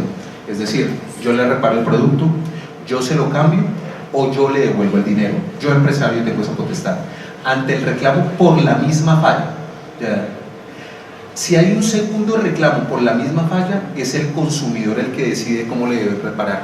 Si solicita que le arreglen el producto, que se lo arreglen, o que se lo cambien, o que le devuelvan el dinero. Bueno, cuando el empresario entonces ya decide que, mejor dicho, si el empresario no da una respuesta satisfactoria o no le gusta al consumidor la forma como le resolvieron el reclamo, o habiendo escogido él, teniendo la oportunidad del consumidor de cómo solucionar el reclamo y el consumidor quiere presentar una queja, mejor dicho, no estuvo de acuerdo con cómo le atendieron el reclamo, puede presentar la demanda judicial. Bueno, entonces, como decía, reclamo directo, algunas recomendaciones. Entrega de bienes, si van a hacer el reclamo como consumidores, cuando es entrega de un bien, identifique el producto, indique la fecha de adquisición del mismo o prestación del servicio y presente pruebas del defecto. ¿Ya? Muchas veces la prueba del defecto es el mismo producto. ¿Ya? ¿Sí? Entonces, un celular, es que mire, no prende, ¿qué hago yo? Y lo compré hace 2 días. ¿Ya? Mejor dicho, no necesito decir es que el daño consiste en que la pantalla LED número 533-4 estaba asociada con el circuito 22 ranura 57. No, ya mejor dicho, simplemente describe en qué consiste el daño. No prende el aparato, no prende el celular en este caso. Ya. Cuando se trata de reglas de protección contractual o publicidad de información engañosa, aporte el contrato, la publicidad o la información y señale los fundamentos de su inconformidad. Aquí repito, 15 días es el término máximo de respuesta del productor o proveedor. Por algunas circunstancias especiales, eventualmente, y para ciertos productos o servicios, eventualmente, el productor o proveedor puede ampliar ese paso, pero informándoselo de forma adecuada al consumidor. Es decir, siempre va a tener que dar una respuesta. Entonces, 15 días. Señor consumidor, este tema tiene que ir a servicio técnico, ya tiene que ir a la empresa matriz, y la empresa matriz queda en Corea. Entonces, bajo esa circunstancia, tenemos un término prudencial de traslado, de ida y vuelta, de 2 meses. Durante esos 2 meses, yo lo que le voy a dar es un celular provisional para que atienda las mismas condiciones del producto que usted había adquirido. Entonces, no está diciendo si va a atender favorable o desfavorablemente su reclamo, pero le está señalando las circunstancias por las cuales no está dando una respuesta concreta dentro de esos 15 días. Bueno, sigamos. Presentación de la demanda. Recomendaciones. No requiere estar representado por abogado cuando sus pretensiones no excedan de los 40 salarios mínimos legales mensuales vigentes. Y cuando exceda de esto, puede acudir a los consultorios jurídicos de las universidades del país o a las ligas y asociaciones de consumidores, siempre y cuando dentro de sus reglamentos entonces lo permitan. Digamos, no si aquí la universidad permite que el consultorio jurídico, digamos, los estudiantes no pueden llevar sino asuntos de mínima cuantía, pero eventualmente hay consultorios jurídicos que permiten que los casos los manejen los estudiantes y un profesor, digamos, es el que está firmando dentro del tema, entonces les permite llevar, digamos, asuntos superiores a ello. ¿Ya? Hay universidades que así lo hacen. ¿Ya? Entonces, siempre y cuando el consultorio jurídico o la liga y asociación permita este tema, pues podrá ser representado de forma gratuita. Si no lo consigue de esta manera, tiene que, la persona, el consumidor que va a hacer reclamo, tendrá que conseguir precisamente a alguien que tenga el derecho de postulación, un abogado. Sigamos. Presentación de la demanda, recomendaciones. Entonces, ¿dónde se puede presentar la demanda? Se puede presentar ante los puntos de atención de la Superintendencia de Industria y Comercio, o se puede acudir al servicio de demanda en línea de www.sic.gov.co. Digamos, hay puntos de atención directa en Cali, Medellín, Bucaramanga, Cartagena, San Andrés, Pereira, Popayán. Sin embargo, ¿qué es lo que pasa? Precisamente por el servicio en línea, digamos, alguien que esté en, no sé, ya Eduardito Putumayo decide presentar la demanda y no quiere acudir al juez de su municipio porque no le gusta el juez de su municipio, puede presentar la demanda en línea. Como la superintendencia es una superintendencia de industria y comercio, es una entidad de carácter nacional, puede atender cualquier queja, cualquier demanda que se presente en el territorio nacional. Bueno, sigamos. Contenido de una demanda. Entonces, identificar al demandante, que siempre va a ser el consumidor, identificar al demandado, quien va a ser un productor o distribuidor, señalar las pretensiones de la demanda, los hechos de la demanda, el derecho desconocido, la estimación de perjuicios, las pruebas y la dirección de notificaciones. Pero hay una circunstancia, tengan en cuenta que en el derecho de protección del consumidor hay un indubio proconsumitor, ¿sí? Entonces, y precisamente por las cargas que se dan al consumidor, que son, digamos, más para su beneficio, en general, en cualquier demanda, el juez está limitado a lo que se pida. Mejor dicho, si yo pedí 100 millones de pesos y resulta que eran 200, y probé que se me debían 200, pero yo solamente pedí 100 millones, el juez va a condenar solamente por 100 millones de pesos, en forma general. Está limitado a lo que pida. Pero en el derecho del consumidor, el juez está autorizado para fallar extra, ultra y mínima petita. Entonces está autorizado para fallar por fuera de lo pedido, más allá de lo pedido, e inclusive si él considera que es menos, que mejor dicho, que el daño no es de 2 millones de pesos, de 1 millón, pues ahí sí lo hará por 1 millón. La consulta de un proceso de la Superintendencia de Industria y Comercio se va a dar precisamente por el radicado que se da. En el radicado, no sé si ven en la parte roja, generalmente corresponde al número de expediente, y ese radicado se puede consultar en línea, dentro de la página que ya di, en el cual dice consultar el estado de mi solicitud. Ahí se da el dato y nos va a dar el resultado de en qué estado está el proceso por protección al consumidor. Sigamos, por favor. Bueno, como le decíamos, como vigilo mi proceso, se puede hacer de forma personal, asistiendo directamente a la entidad, a la Superintendencia de Industria y Comercio, o se puede dar por página web. Sigamos. Etapas del proceso.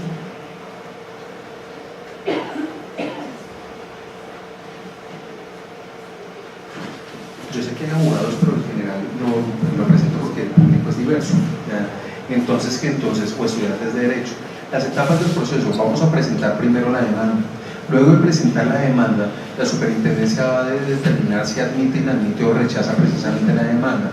Generalmente, la superintendencia admite o inadmite. Cuando inadmite, lo que le va a decir al que presentó la demanda es que debe presentar algunos temas o subsanar algunas circunstancias que son defectuosas en la demanda.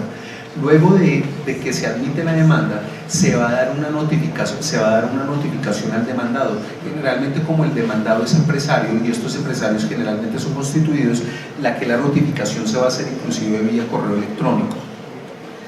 Después de que se notifica, va a haber una contestación de la demanda. De esa contestación a la demanda también va a haber un traslado al demandante para que él se pronuncie sobre la contestación, y después de ello se va a fijar una audiencia que ya en su momento era la fijación de fecha para la audiencia del 432 del Código de Procedimiento Civil, pero hoy en día creo que es el 273 del Código General del Proceso. y precisamente se va a adelantar esa audiencia, y en esa audiencia se va a llevar adelante una parte que va a ser la primera parte, que va a ser una conciliación, se va a intentar una conciliación entre el consumidor y el empresario. Si no se logra una conciliación, entonces se va a iniciar con un interrogatorio a las partes. Si después de ese interrogatorio a las partes sobre lo que le conste sobre la violación del consumidor, sobre las circunstancias que el productor cree que lo exculpan de responsabilidad para responder por violación al consumidor, luego de esto va a haber algo que se llama saneamiento del proceso para determinar si hay vicios, algo que afecte el proceso y que haga que éste se caiga o deba retrotraerse nuevamente para iniciar en una etapa específica. Luego de esto, ya va a haber luego del saneamiento del proceso va a haber una fijación del litigio, pues se va a determinar cuáles son las pretensiones y cuáles son las excepciones, los hechos precisamente los hechos de la demanda y los hechos exceptivos y las pruebas que eventualmente se van a tener en cuenta. Luego de esto va a haber un decreto y práctica de pruebas y finalmente unos alegatos de conclusión que cada quien va a decir por qué sí o por qué no se deben acoger las pretensiones, y finalmente una sentencia. Hoy en día la Superintendencia de Industria y Comercio decide todo esto en una audiencia, mejor dicho, ustedes entran en una audiencia y puede durar, así como puede durar 15 minutos, y es que, bueno, 15 minutos nunca se demora, se puede demorar entre 1 hora o 4 o 5 horas, pero generalmente la superintendencia dentro de esa misma audiencia pues, va a dictar sentencia al finalizar la misma. Bueno, entonces aquí, después de esto, vamos a presentar unos casos sencillos. Ana compra por internet un producto cuyo productor afirma que revierte el paso de la edad en un 50% pasadas 4 semanas. Luego de 3 meses de uso, Ana no nota ningún cambio en su aspecto físico, por lo que decide poner este hecho en conocimiento de las autoridades para que se inicie la investigación y de esta forma evitar que otras personas sean engañadas. La vía que debe emplear Ana para sus propósitos es: A. Una demanda ante la jurisdicción ordinaria. 2. Una reclamación ante el proveedor. 3. Una demanda ante la SIC. 4. Una denuncia ante la SIC. ¿Qué creen ustedes? Una reclamación ante el proveedor. Bueno, entonces, escucho por aquí que decían que una denuncia ante la SIC. Sí, es una denuncia, pero ya explico por qué. Porque el tema no es la respuesta, no es el sí o el no, sino el por qué. Entonces, una demanda ante la jurisdicción ordinaria, ¿ya? Si ustedes se dan cuenta, ¿cuál es la búsqueda de Ana? ¿Qué quiere Ana? ¿Ella está buscando un tema particular o un esquema general? General, ¿ya?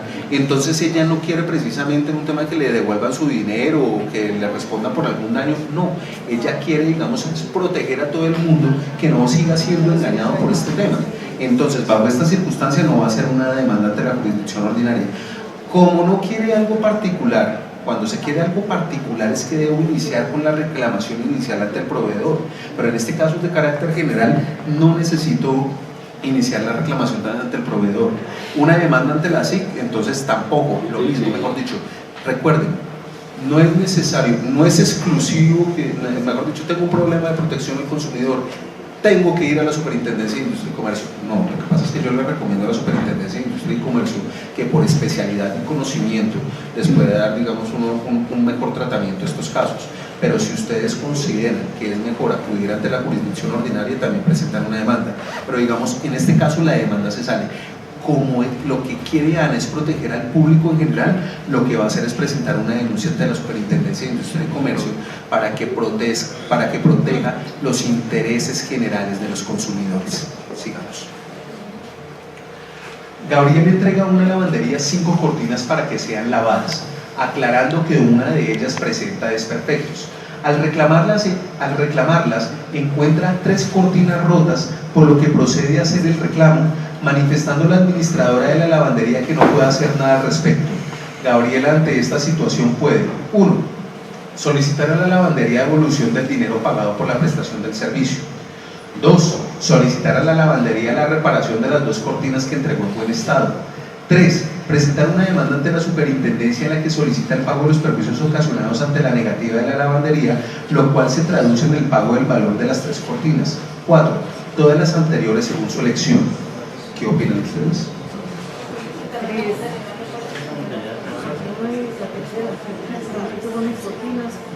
¿Quién va por la 1? ¿Por la 2? ¿Por la 3? ¿Por la 4?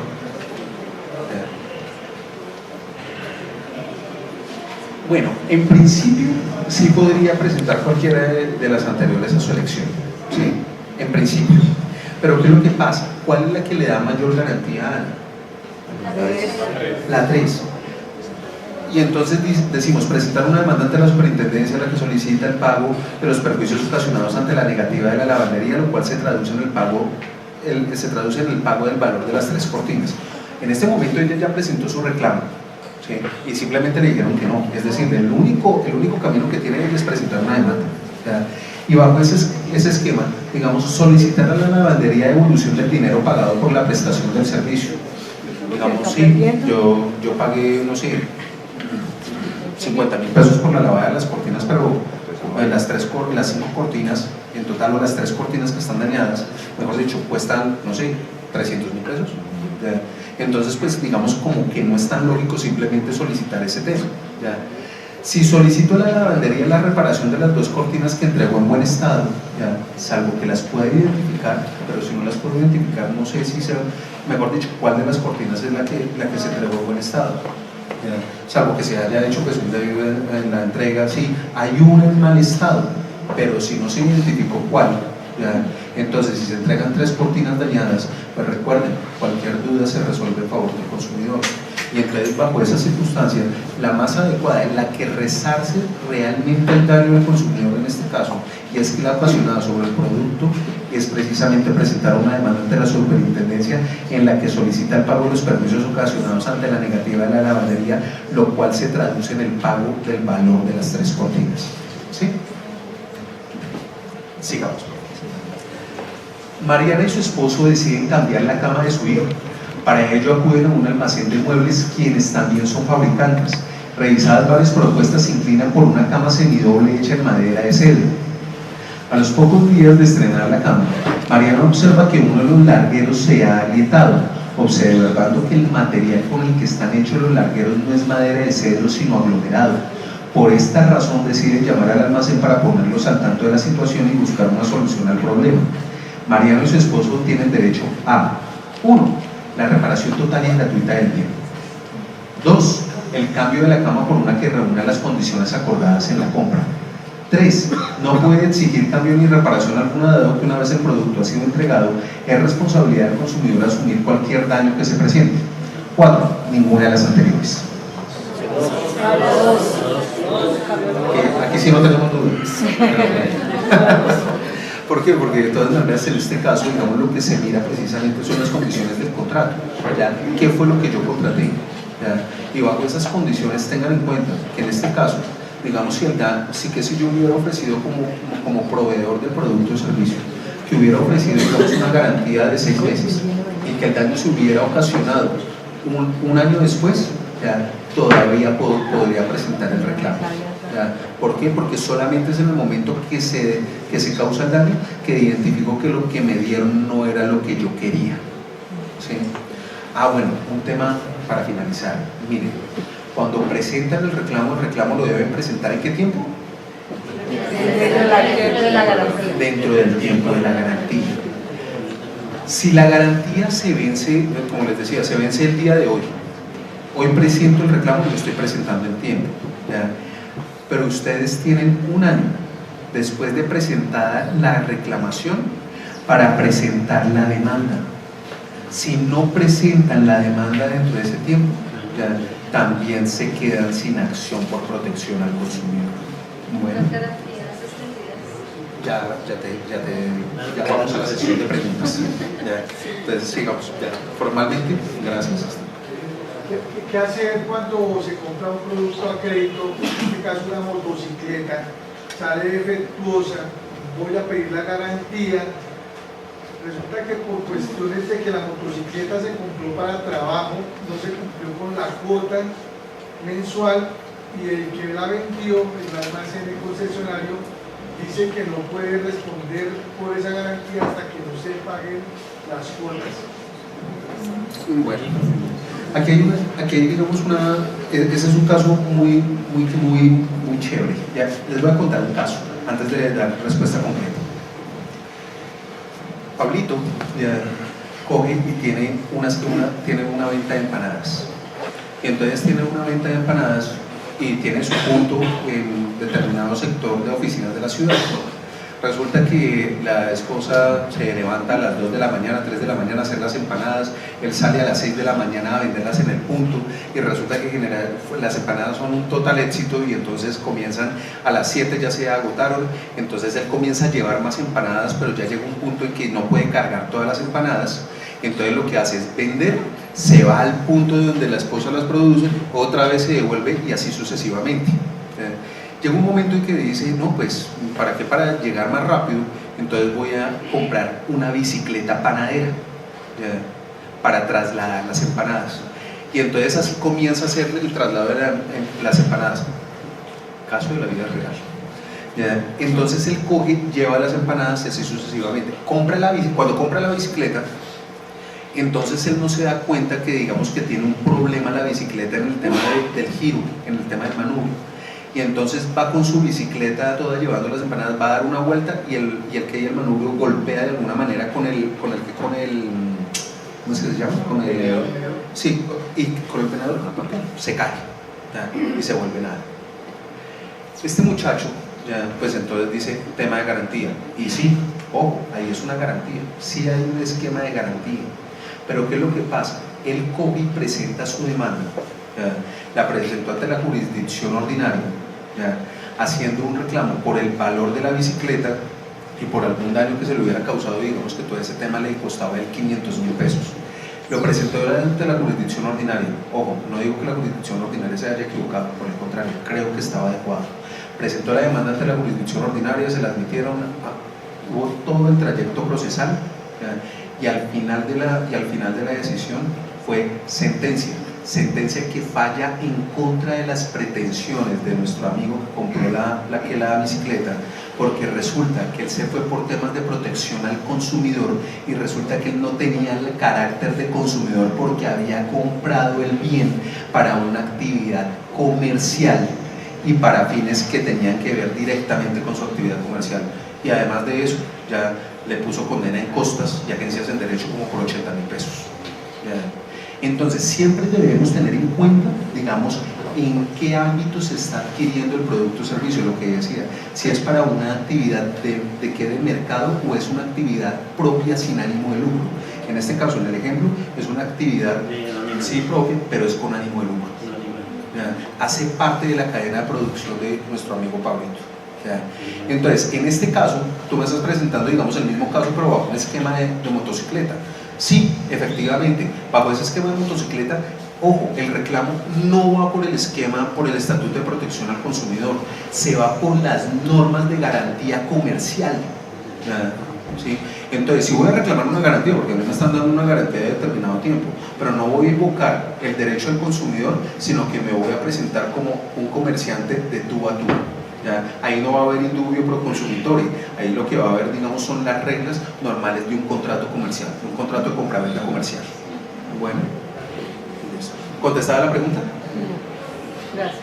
Cuenta. Para los vehículos como tal, debe haber, o sea, yo tengo entendido que las competencias saben gestionar procedimientos de que debe tener el kilometraje, debe tener el tiempo como tal de uso del vehículo, del motor. Eso, ¿sobre qué normas se rigen o qué deben gestionar? Nos pregunta, ¿cuál es su nombre?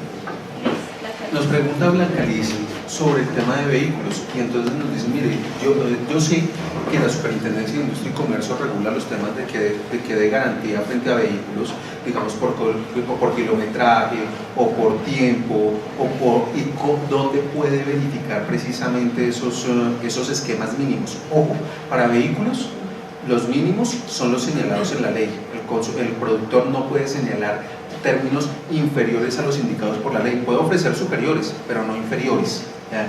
¿Y qué es lo que pasa? Señalábamos que dentro de las normas de protección al consumidor que regulan la protección al consumidor es la circular única de la Superintendencia de Industria y Comercio. Si ustedes buscan la circular única, en esa circular es un poco extensa y hay que buscar por detenimiento y todo el tema, pero ahí están precisamente los mínimos que deben ser ofrecidos para el tema de vehículos y hay unas resoluciones que le dan alcance al tema.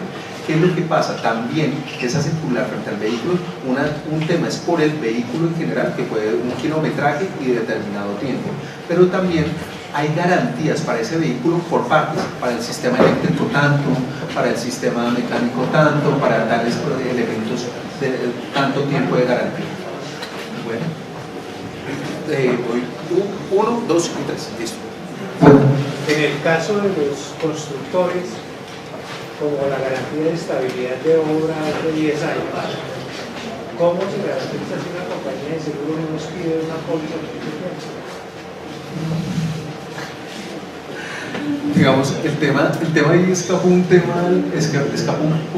digamos, al tema de cómo se da la garantía, sino digamos como al esquema de la capacidad de pago por la responsabilidad que tiene el constructor, ¿sí?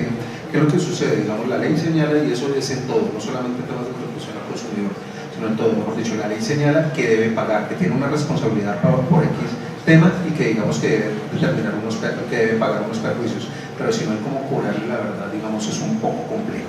Eso sí ya escapa estrictamente al tema del derecho, aunque, digamos, en temas de construcción, siempre se exige precisamente la póliza de estabilidad de obra, pero digamos, si no se hizo, digamos, puede ser otro esquema de violación al consumidor, puede ser otra circunstancia, pero digamos, el tema de que se haga el pago efectivo, el resarcimiento del perjuicio de forma efectiva, ya es otro tema un poco complejo. ¿Las compañías de seguro no piden pólizas? No, sí, piden las pólizas de estabilidad de la obra. Ya. Sí las expiden. Lo que pasa es que generalmente las expiden, pero no por el tema del tiempo de 10 años, sino que las expiden por a término de 5 años.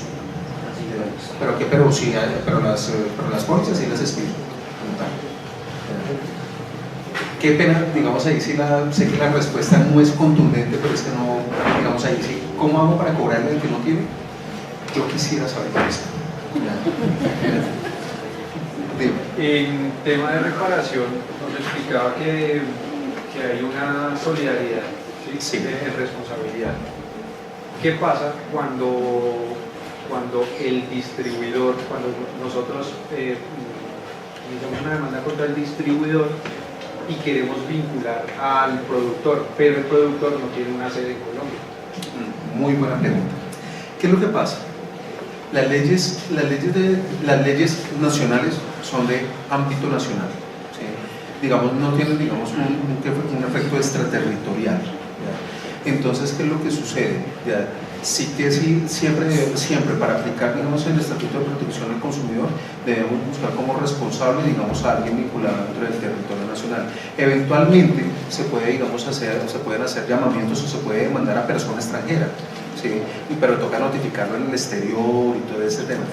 Son muy pocos los casos realmente, no digo que no se puede, mejor dicho, sí se puede hacer, simplemente se demanda, se señala que el domicilio es en el extranjero y que debe ser precisamente notificado en el extranjero con las reglas de notificación para que se acerque al Estado colombiano precisamente a hacerse parte dentro de ese proceso. Pero si no quiere acercarse, nada lo obliga. Tendríamos que presentar una demanda formalmente en el estado donde se encuentra esa entidad. Pero bueno, no está de más hacer la solicitud de vinculación. Depende, bueno, ahí sí, digamos, cada caso, ya no puedo dar una respuesta contundente por temas, digamos, porque estaría vinculando temas de responsabilidad de la superintendencia, pero digamos, siempre se debe mirar objetivamente si vale la pena o no hacerlo. ¿Sí? Hay unos esquemas también que hablan de lo que son las pólizas globales. Entonces, compro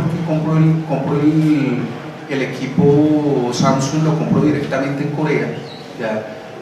No pido que me den solamente la póliza para el estado de Corea, sino que pido póliza global, de tal manera que digamos que puedo venir a un establecimiento Samsung en Colombia, si tengo algún problema, y hago valer esa póliza global sin ningún inconveniente. Entonces, pero digamos, ya frente a la demanda, siempre vamos a buscar a alguien que esté dentro del territorio nacional. No, espera, complementar eso, ahí no podría de pronto un gerente regional, por ejemplo, en el caso que es con el compañero, digamos, que tengan un gerente, por decir acá en Colombia, o alguna persona Pues que lo represente? Es que precisamente ahí lo que señalas, la palabra es representación. Sí que sí tiene representación en el Estado, pero digamos es representación jurídica, no simplemente una representación como agente, ¿ya? Entonces, digamos, si tiene una representación jurídica, lo puedo demandar, lo puedo vincular a un proceso, pero simplemente si es una representación de agente, ¿ya? No tiene una capacidad de representar o obligar a la compañía que se busca vincular dentro del proceso. Gracias. Por aquí tengo otra pregunta. Cuenta. Va a ir respecto a las cláusulas abusivas por parte del banco.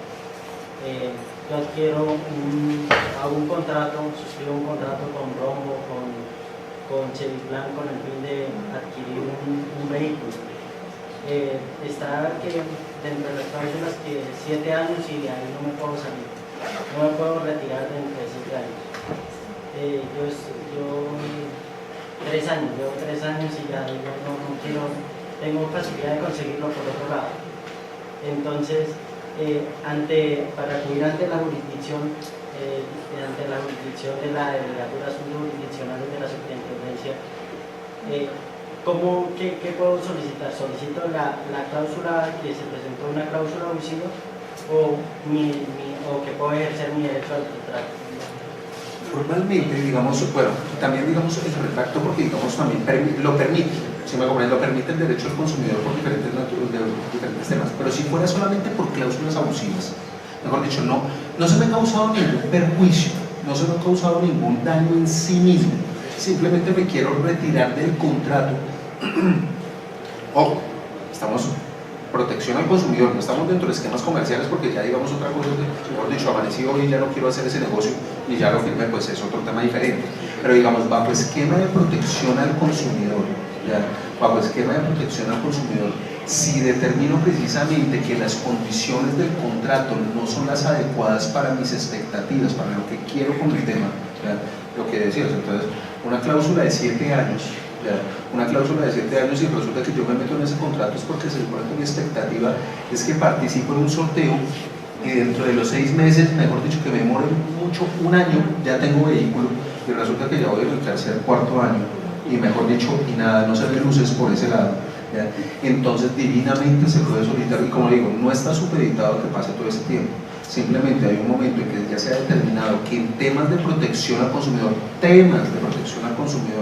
esas cláusulas que precisamente atan al consumidor, cláusulas de permanencia, ¿ya? Esas cláusulas de permanencia pueden llegar a ser abusivas. No digo que en todos los casos, pero digamos en temas como lo que está señalando, generalmente se ha dicho que son cláusulas abusivas y que el consumidor se puede retirar. Si no lo quieren hacer de manera voluntaria, porque uno presenta el reclamo, si no lo quieren hacer de manera voluntaria, o lo hace uno de manera, lo solicita y se lo accede, pero listo, se lo accedo, pero con la penalidad y todo el tema, usted puede acudir ante la Superintendencia de Industria y Comercio y no le puedo garantizar el resultado, pero le puedo señalar que en muchos casos se ha ordenado la devolución del dinero de manera íntegra, ¿ya?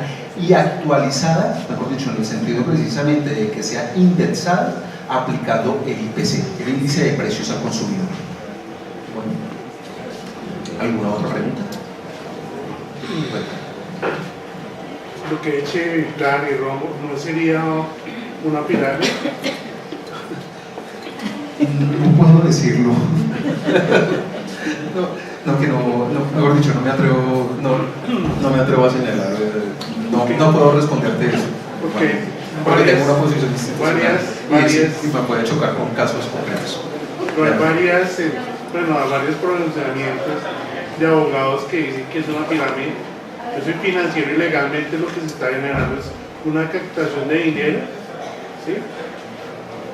Que a la luz de todo lo que ha pasado con las crisis financieras y todo ese tipo de cosas, hacia allá apunta, es prácticamente lo mismo, un DMG disfrazado, que prácticamente es lo que se genera, pero como el representante o los dueños de esas entidades son personas o entidades de prestigio, pues no se mira de esa forma, pero a mí como financiero yo creo que es una pirámide.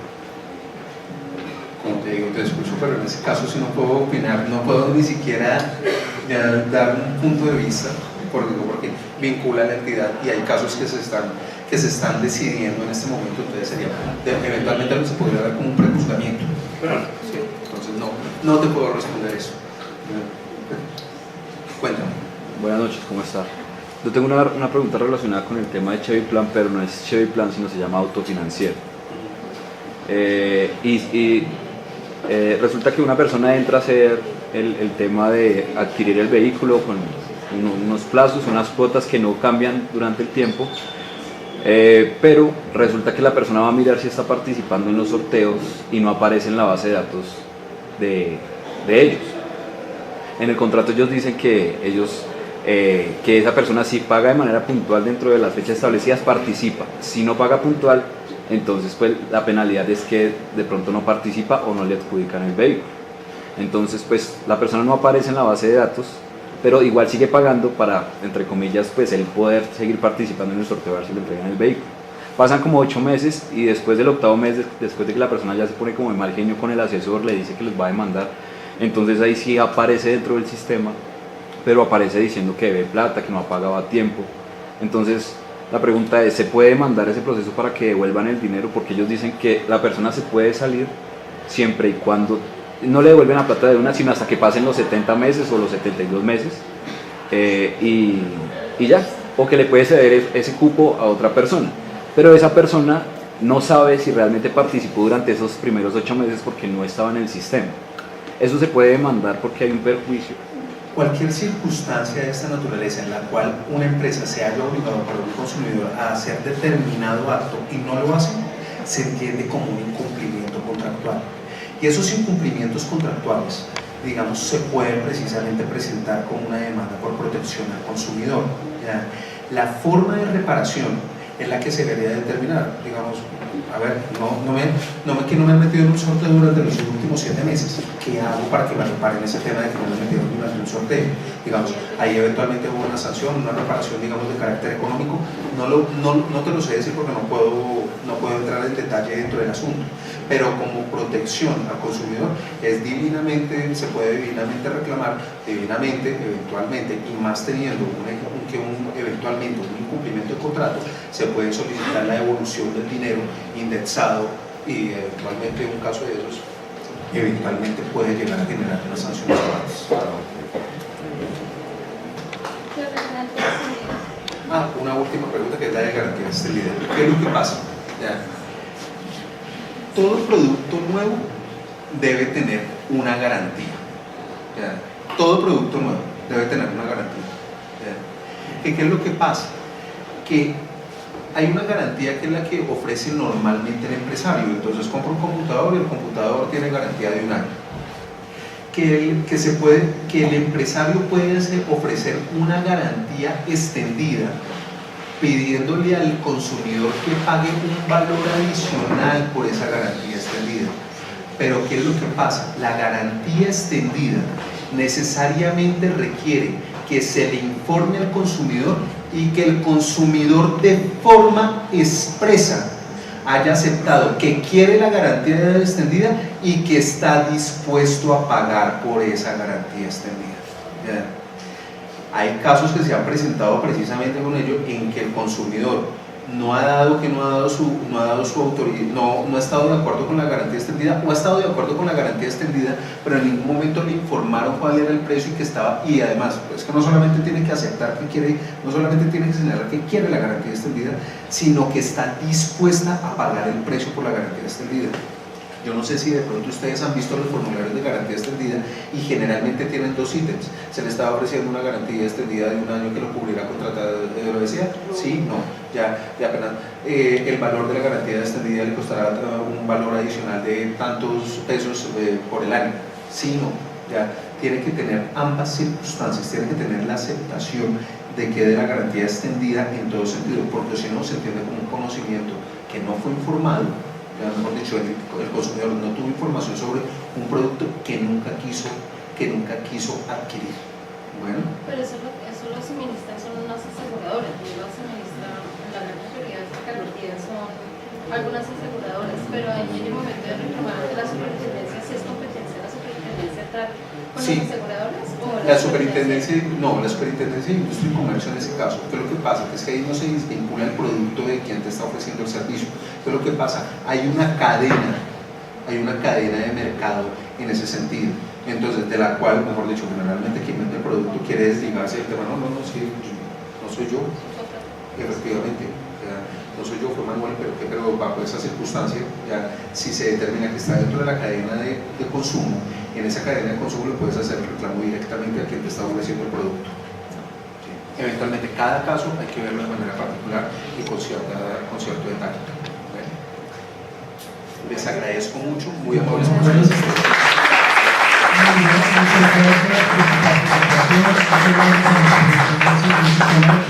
El dominio en el tema que ha expuesto nuestro conferencista definitivamente ha despertado el interés de los asistentes, teniendo en cuenta la hora y la gran cantidad de público.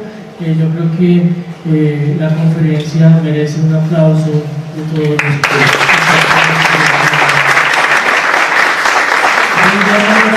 Invitarles para continuar esta semana hasta el día viernes con nuestro primer seminario sobre emprendimiento, que es apoyado por la Superintendencia de Industria y Comercio. Muchas gracias.